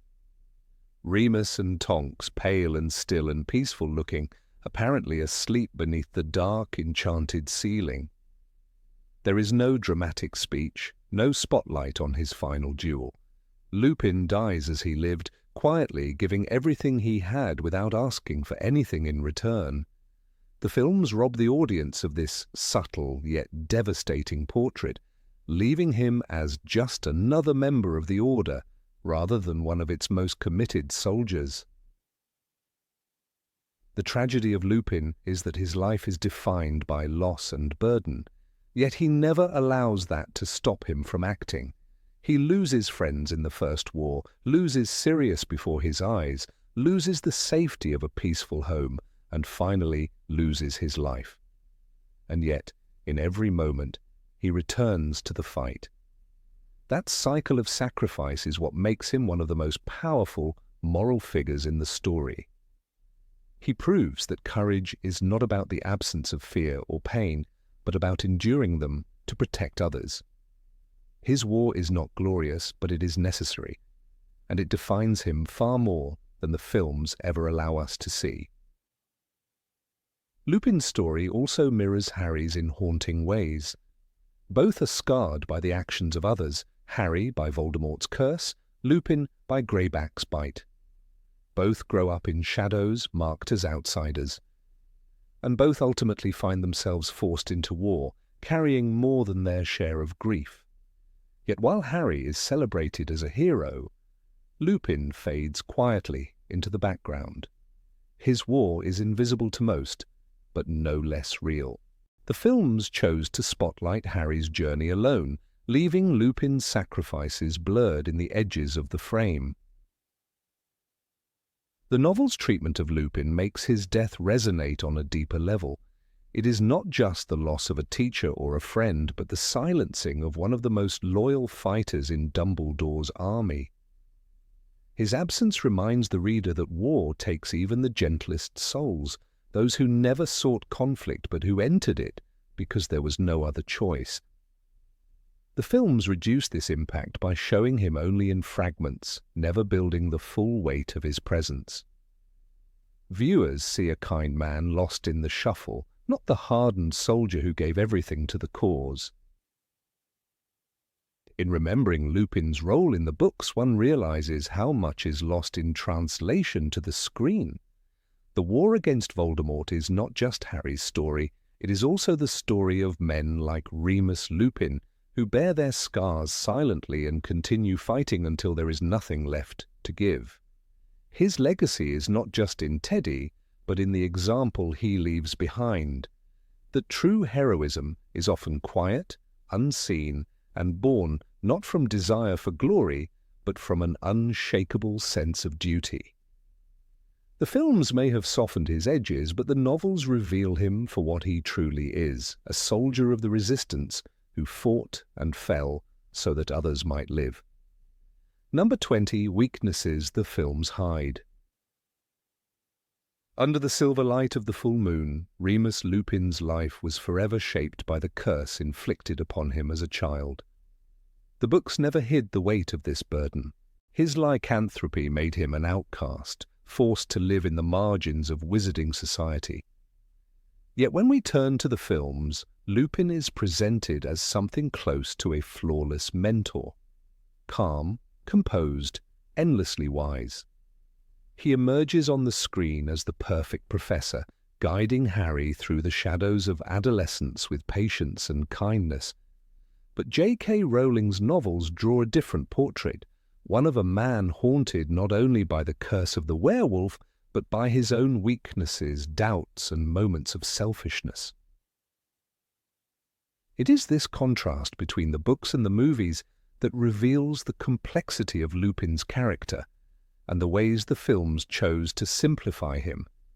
Lupin's very first appearance in Harry Potter and The Prisoner of Azkaban already shows subtle differences. On the page, he is shabby, nervous, a man marked by poverty and stigma. His suitcase is battered, his robes patched.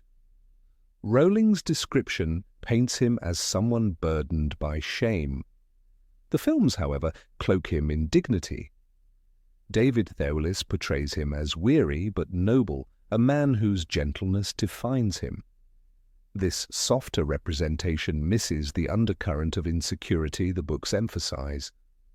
Lupin was never meant to be seen as a figure of pure calm. He carried the scars of marginalization, scars that often shaped his decisions and his temper. The novels make clear that Lupin's temperament could be volatile, especially when his self-control wavered. In Harry Potter and the Order of the Phoenix, Lupin is part of the resistance against Voldemort, yet even among allies he sometimes withdraws, unable to fully trust himself. The films rarely linger on this side of him. They portray him as level-headed even during crises, quietly counseling Harry or advising the Order. But in the books, his inner conflicts simmer beneath the surface. When Tonks declares her love for him, he does not immediately accept with gratitude or joy. Instead, he resists, consumed by shame and fear of rejection. His stubbornness nearly destroys their chance at happiness, revealing a flaw that makes him more human and far less saintly than the films. Portrayal. Perhaps the most glaring omission in the films is Lupin's decision to abandon his pregnant wife, Nymphadora Tonks. In Harry Potter and the Deathly Hallows, Rowling does not shy away from showing us his desperation. Lupin arrives at Grimmauld Place, pleading with Harry to let him join their dangerous mission. "My kind don't usually marry, it's too much of a risk," he insists, trying to justify leaving Tonks behind. He admits that he feels ashamed for condemning her to a life with him, and he cannot bear the thought of fathering a child who might inherit his curse. This moment strips away his noble facade, exposing his cowardice and inability to face his responsibilities. The films eliminate this entire storyline, denying the audience a chance to see Lupin's deepest weakness: the temptation to run away from love and duty. Harry's furious reaction in the book is crucial. He calls Lupin a coward to his face, accusing him of abandoning his family in search of an escape. Rowling writes that Lupin's hands shook, his face contorted with rage, and he nearly drew his wand on Harry. "Sometimes you remind me a lot of James," he finally says, torn between anger and shame. This passage shows a Lupin very different from the calm figure in the films. He is vulnerable, proud, and capable of lashing out when his choices are questioned. The confrontation defines him as a flawed man who wrestles with fear and guilt, not the perfect mentor Hollywood gave us. Even earlier, Lupin's insecurities colored his relationships with his closest friends. During his school years, he often failed to restrain James Potter and Sirius Black from bullying Severus Snape. In The Order of the Phoenix, Snape sneers at Lupin's lack of courage, calling him that pathetic werewolf who could never control his so-called friends. While Snape's bitterness cannot always be trusted, there is truth in his accusation. Lupin himself admits he was too afraid of losing James and Sirius's friendship to stand against them. His silence during those years reveals a weakness of character. The films, by contrast, skip over this painful admission and instead emphasize his loyalty to James's memory, shaping him into a figure of integrity rather than compromise. There is also the question of Lupin's temper. Though often depicted as gentle, the books show flashes of his rage. In Deathly Hallows, his argument with Harry escalates beyond reason. His face turns white with fury, and he loses control of his emotions. This side of him mirrors the beast he so fears within himself.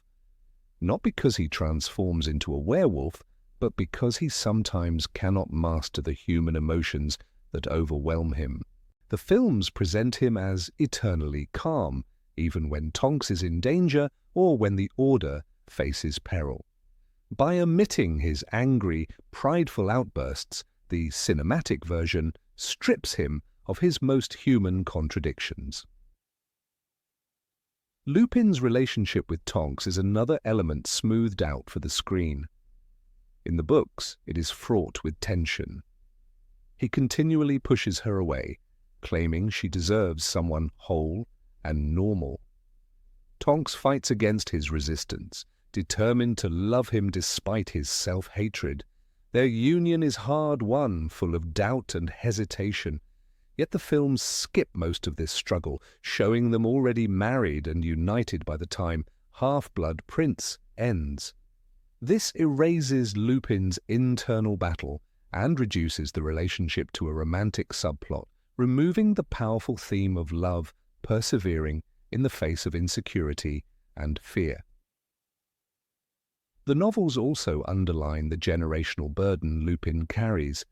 His fear of fatherhood in Deathly Hallows is not just about lycanthropy, but about repeating cycles of shame and rejection. He dreads raising a child who might endure the same loneliness he suffered.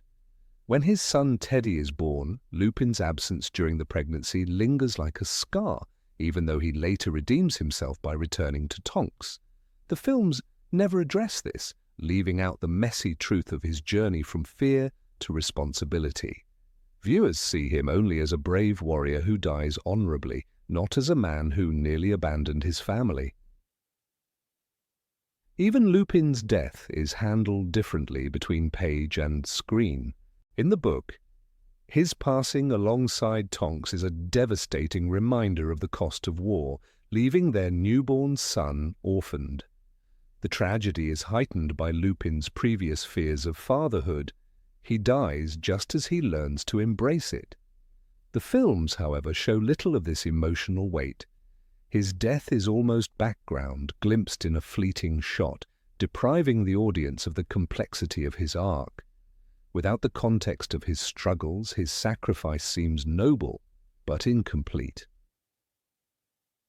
It is important to recognize that Lupin's flaws do not diminish him as a character, they elevate him. Rowling did not write him to be a saint. She wrote him to be a man who wrestles with shame, love, anger, and fear, and who sometimes fails. When he returns to Tonks after Harry's rebuke, it is not the action of a perfect man, but of one who chooses to face his mistakes. That choice makes him more courageous than the sanitized figure of the films. The omission of his failings on screen robs audiences of the chance to see how flawed humanity can still produce moments of true bravery. The storytelling of the books paints Lupin as a tragic hero whose weaknesses mirror his condition. The wolf within him is not only a literal transformation, but a metaphor for the anger, insecurity, and self-loathing he struggles to control. In hiding those aspects, the films simplify him into a moral compass, a guide for Harry's journey. But Harry did not need another Dumbledore. He needed someone who embodied the difficulty of being human, someone whose mistakes taught him as much as his wisdom. One could argue that the films softened Lupin because of time constraints, focusing on his role as a mentor rather than as a man. Yet in doing so, they missed one of Rowling's most poignant lessons. Strength is not found in perfection, but in imperfection. Lupin's refusal to confront his responsibilities, his near abandonment of Tonks, and his angry clash with Harry are not comfortable to watch, but they make his eventual choices resonate. His legacy in the books is one of redemption, not flawless heroism. The novels ultimately remind us that Remus Lupin was human before he was heroic. His failings as a friend, husband, and father make his sacrifices more meaningful. When he joins the Battle of Hogwarts, he does so not as a man without weakness, but as one who has faced his own cowardice and returned stronger. The films idealize him into something safer, easier to admire, but harder to relate to. The truth, hidden in the pages, is that Lupin's humanity lay in his struggles, and it is there, in the shadows of his flaws, that his real courage shines brightest. Number 21, a symbol of a lost generation. Of all the characters who carry the scars of war, Remus Lupin stands out as a man who embodies the tragic fate of his entire generation. He was not only a victim of personal misfortune, bitten by a werewolf as a child and forced to live a life of secrecy, but he was also a witness to the downfall of those who had once been the brightest hope of the wizarding world. When we look closely at his life, it becomes clear that Lupin is more than just Harry's kind professor of defense against the dark arts.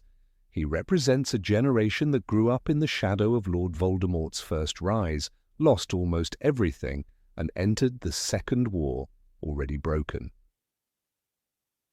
His story, told quietly but with devastating weight, is a mirror of loss and resilience, of hope flickering in the darkest times, and of the cruel reality that not even the most decent people can escape the cost of war. Lupin's youth was filled with friendship, but even that bond was poisoned by the time in which he lived. At Hogwarts, he became part of the famous group of friends later known as the Marauders: James Potter, Sirius Black, and Peter Pettigrew. Together they created the Marauders' Map, a symbol of ingenuity and loyalty. Yet by the time Voldemort's war reached its peak, this fellowship was shattered. James was murdered, Sirius was wrongly imprisoned, Pettigrew revealed himself as a traitor who joined Voldemort. Lupin alone remained, carrying the unbearable weight of survivor's guilt. Rowling describes him as a man who looked tired and ill, as though he had suffered years of disappointment. And that exhaustion was not just from his curse, but from the collapse of everything he had once believed unshakable. The bitterness of his condition as a werewolf also reinforced his sense of isolation. The wizarding world shunned him, treating him as a dangerous outsider, and the laws themselves worked against him. This rejection is crucial to understanding why Lupin symbolizes the broken promise of his generation. He had the intelligence, the courage, and the heart to be a leader in peaceful times, but the world only offered him suspicion and poverty.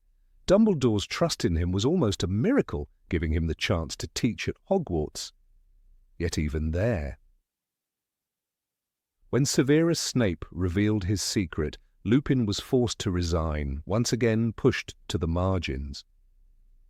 His life was a cycle of loss and exclusion, echoing the fate of many who survived one war only to be unprepared for the next. The Second Wizarding War forced Lupin to step forward once again, though his strength was already fading. Rowling captures this fragility when Harry first meets him on the train in Prisoner of Azkaban. The stranger was wearing an extremely shabby set of wizard's robes which had been darned in several places. He looked ill and exhausted. This description, written long before the final battles, foreshadows the truth that Lupin was always running on borrowed time. By the time Voldemort returned, Lupin no longer had the energy or optimism of his youth, but he still fought, because that was what his generation had been trained to do: sacrifice, resist, and keep going until the end. The tragedy deepens when we see his struggle to create a family of his own. His relationship with Nymphadora Tonks was a fragile flame in the midst of war, one that Lupin himself tried to extinguish. He feared passing on his curse, feared condemning her to a life of social exile, and even fled when Tonks became pregnant. In Deathly Hallows, Harry confronts him. "You're being cowardly. You run away from the woman who loves you and your child."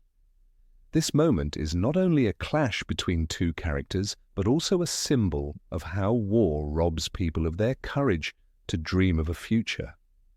Lupin's self-doubt was not weakness in the ordinary sense, but the despair of a man who had seen. Too many dreams end in death. His child, Teddy Lupin, was born just as the war reached its climax, echoing Harry's own fate as a boy left without parents.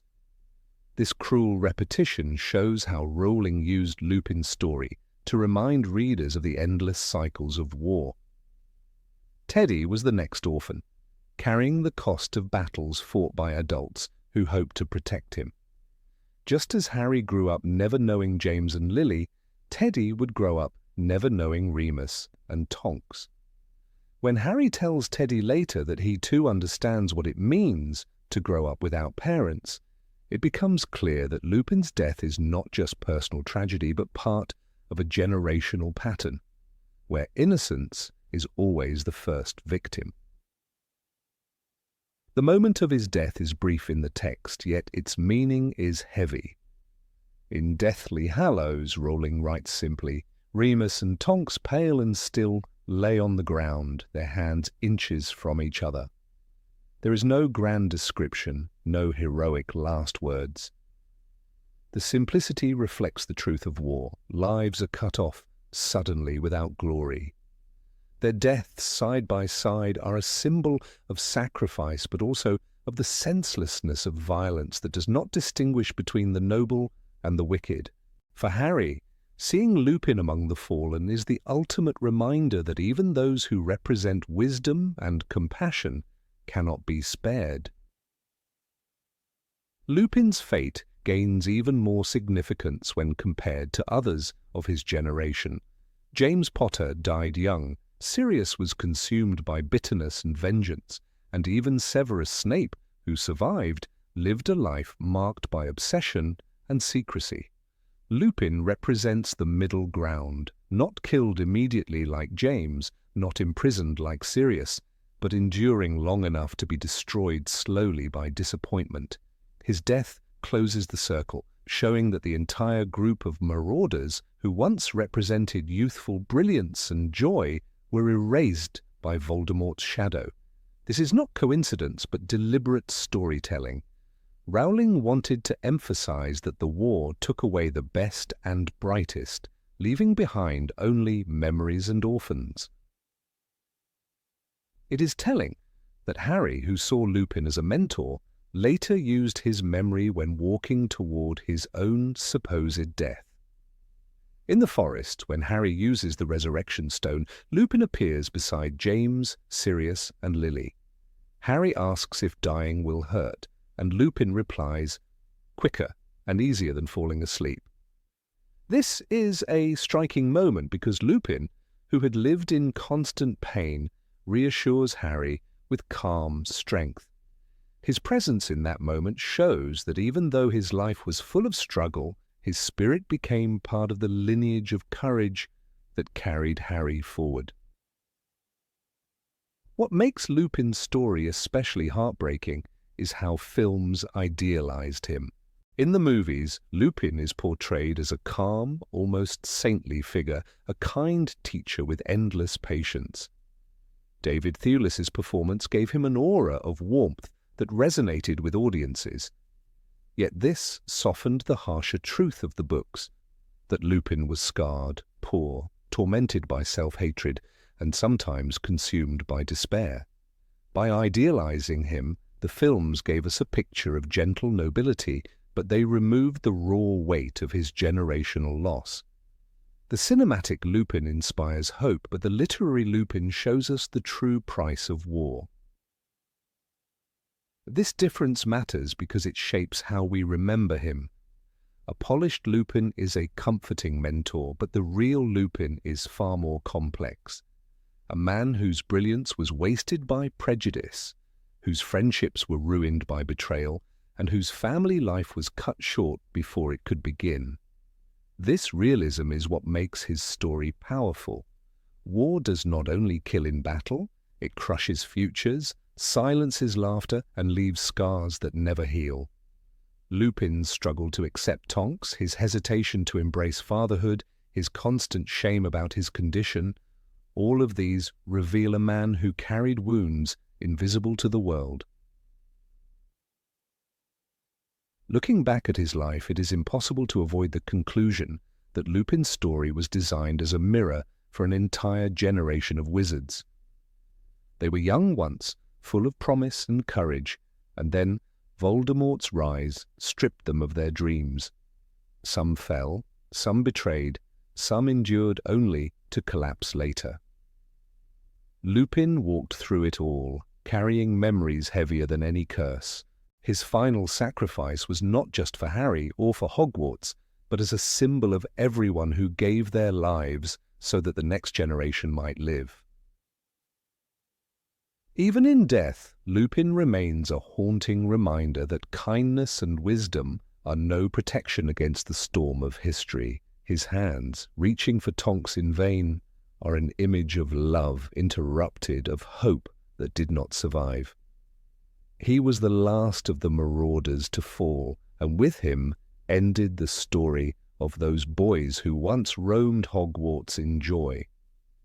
Through him, Rowling gave a voice to all those who do not return from war, who are remembered only in the faces of their children.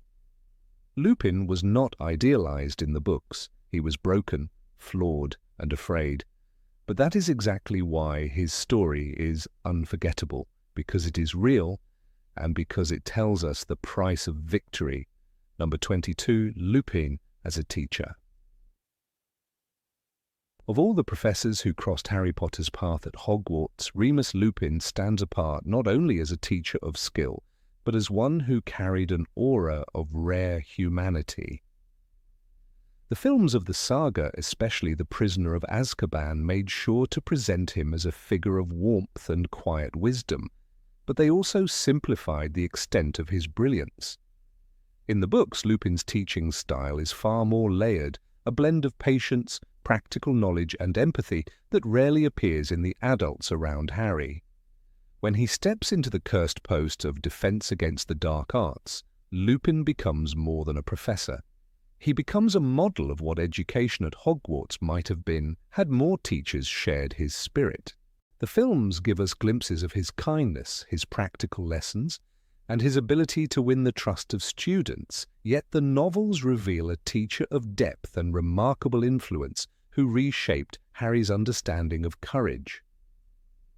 The most striking element of Lupin's pedagogy is how he treats students as equals rather than subordinates. In the books, this is not a minor detail, but the essence of his teaching philosophy. He never patronizes Neville Longbottom, who is often mocked or dismissed by other professors. Instead, Lupin gives him the chance to defeat the boggart in front of the class, turning a moment of potential humiliation into triumph. J.K. Rowling writes, "The boggart exploded, and a silvery white orb shot from Neville's wand. There was a crack, and Neville's grandmother's clothes out of Snape's body, topped with a vulture-topped hat. It is Lupin's guidance that transforms Neville's greatest fear into a public success." Unlike other teachers who let Neville sink under pressure, Lupin orchestrates a victory to build his confidence. This was not only teaching, it was emotional rescue. The films compress this moment, focusing mostly on humor, with Alan Rickman's Snape in grandmother's clothes earning laughs. Yet in the book, the scene has profound significance. Lupin deliberately chose Neville to lead the class because he saw the boy's potential hidden under fear. He knew what it meant to be afraid, and thus knew how to channel that fear into strength. This ability to recognize weakness not as failure but as a doorway to growth is precisely what made Lupin exceptional. Other teachers, even Dumbledore, rarely displayed such personal investment in a struggling student. In that single class, Neville began to discover that he could be brave. Lupin, in turn, embodied the kind of mentor Harry had long been searching for, one who taught through respect. Harry himself experienced Lupin's teaching in a deeply personal way. The lessons on the Patronus charm are some of the most memorable in the entire series, not only because they allowed Harry to resist Dementors, but because they show Lupin's extraordinary commitment. Unlike professors who left students to memorize spells, Lupin met Harry in private, in the darkened staff room, to practice again and again. Rowling describes the exhausting process. Harry raised his wand once more. "Expecto Patronum," he yelled, and out of the end of his wand burst not a shapeless cloud of mist, but a blinding, dazzling silver animal. These lessons were far more than magical exercises. They were acts of care. Lupin gave Harry the weapon he needed to survive, not because it was in the curriculum, but because he understood the boy's trauma and wanted to shield him from despair. What makes this extraordinary is the contrast with other professors. Severus Snape, though brilliant in his field, rarely nurtured his students. Gilderoy Lockhart filled his lessons with vanity and farce. Even Mad-Eye Moody, or rather Barty Crouch Jr., disguised as him, taught with intimidation. Lupin's teaching was radically different, clear, structured, and empathetic. He demonstrated a boggart, then let each student face it. He explained theory but prioritized practice. Most importantly, he never ridiculed mistakes. Hermione Granger, who excelled in most subjects, respected Lupin not just for his competence, but for his fairness. Harry, who was often singled out, found in Lupin a teacher who treated him without favoritism or contempt.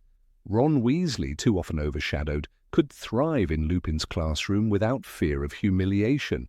This equality made Lupin unique. The books portray Lupin as carrying a secret wound that only deepened his teaching power. As a werewolf, he was excluded from much of wizarding society, stigmatized as dangerous and unworthy. He lived with constant shame and rejection. Yet instead of becoming bitter, Lupin transformed his pain into empathy. When he looked at students, he did not see empty vessels to fill with knowledge. He saw fragile human beings who needed guidance. The film version hints at this, but the novels describe it in sharper detail. Lupin's understanding of marginalization allowed him to see past the mask students wore. When he comforted Harry after a Dementor attack, he did not scold him for weakness. He admitted that Dementors feed on fear and despair, explaining, "It has nothing to do with weakness." The Dementors affect everyone. In those words, Lupin gave Harry permission to feel, while still offering a way to resist. The atmosphere of his classroom reflected this balance of discipline and warmth. Unlike Snape's dungeon, suffocating with cruelty, Lupin's lessons brimmed with excitement. Students practiced against Grindylows, learned about redcaps, faced the Kappas, and tackled real magical challenges rather than copying notes. Rowling makes it clear that Lupin believed in learning by doing. Even Hermione, who often preferred textbooks, found herself exhilarated by the hands-on approach. The class felt alive because Lupin made sure students experienced magic, not as a set of abstract rules, but as a reality they could master.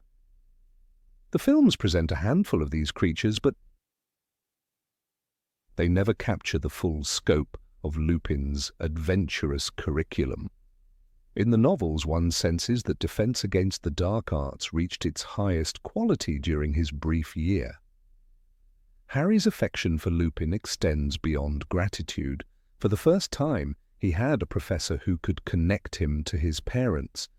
Lupin was not just a teacher, he was a living link to James and Lily Potter. When he told Harry stories of his father's mischief at Hogwarts, he humanized a figure Harry had only idealized. Lupin's voice carried both nostalgia and sorrow. This personal bond deepened the lessons, for Harry was not merely learning spells, he was reclaiming fragments of his family's past. The films touch lightly on this connection, but the novels explore it with aching detail. Lupin became a surrogate, uncle, a quiet guardian who stepped into the parental void without trying to replace it. That intimacy elevated his role far beyond the classroom.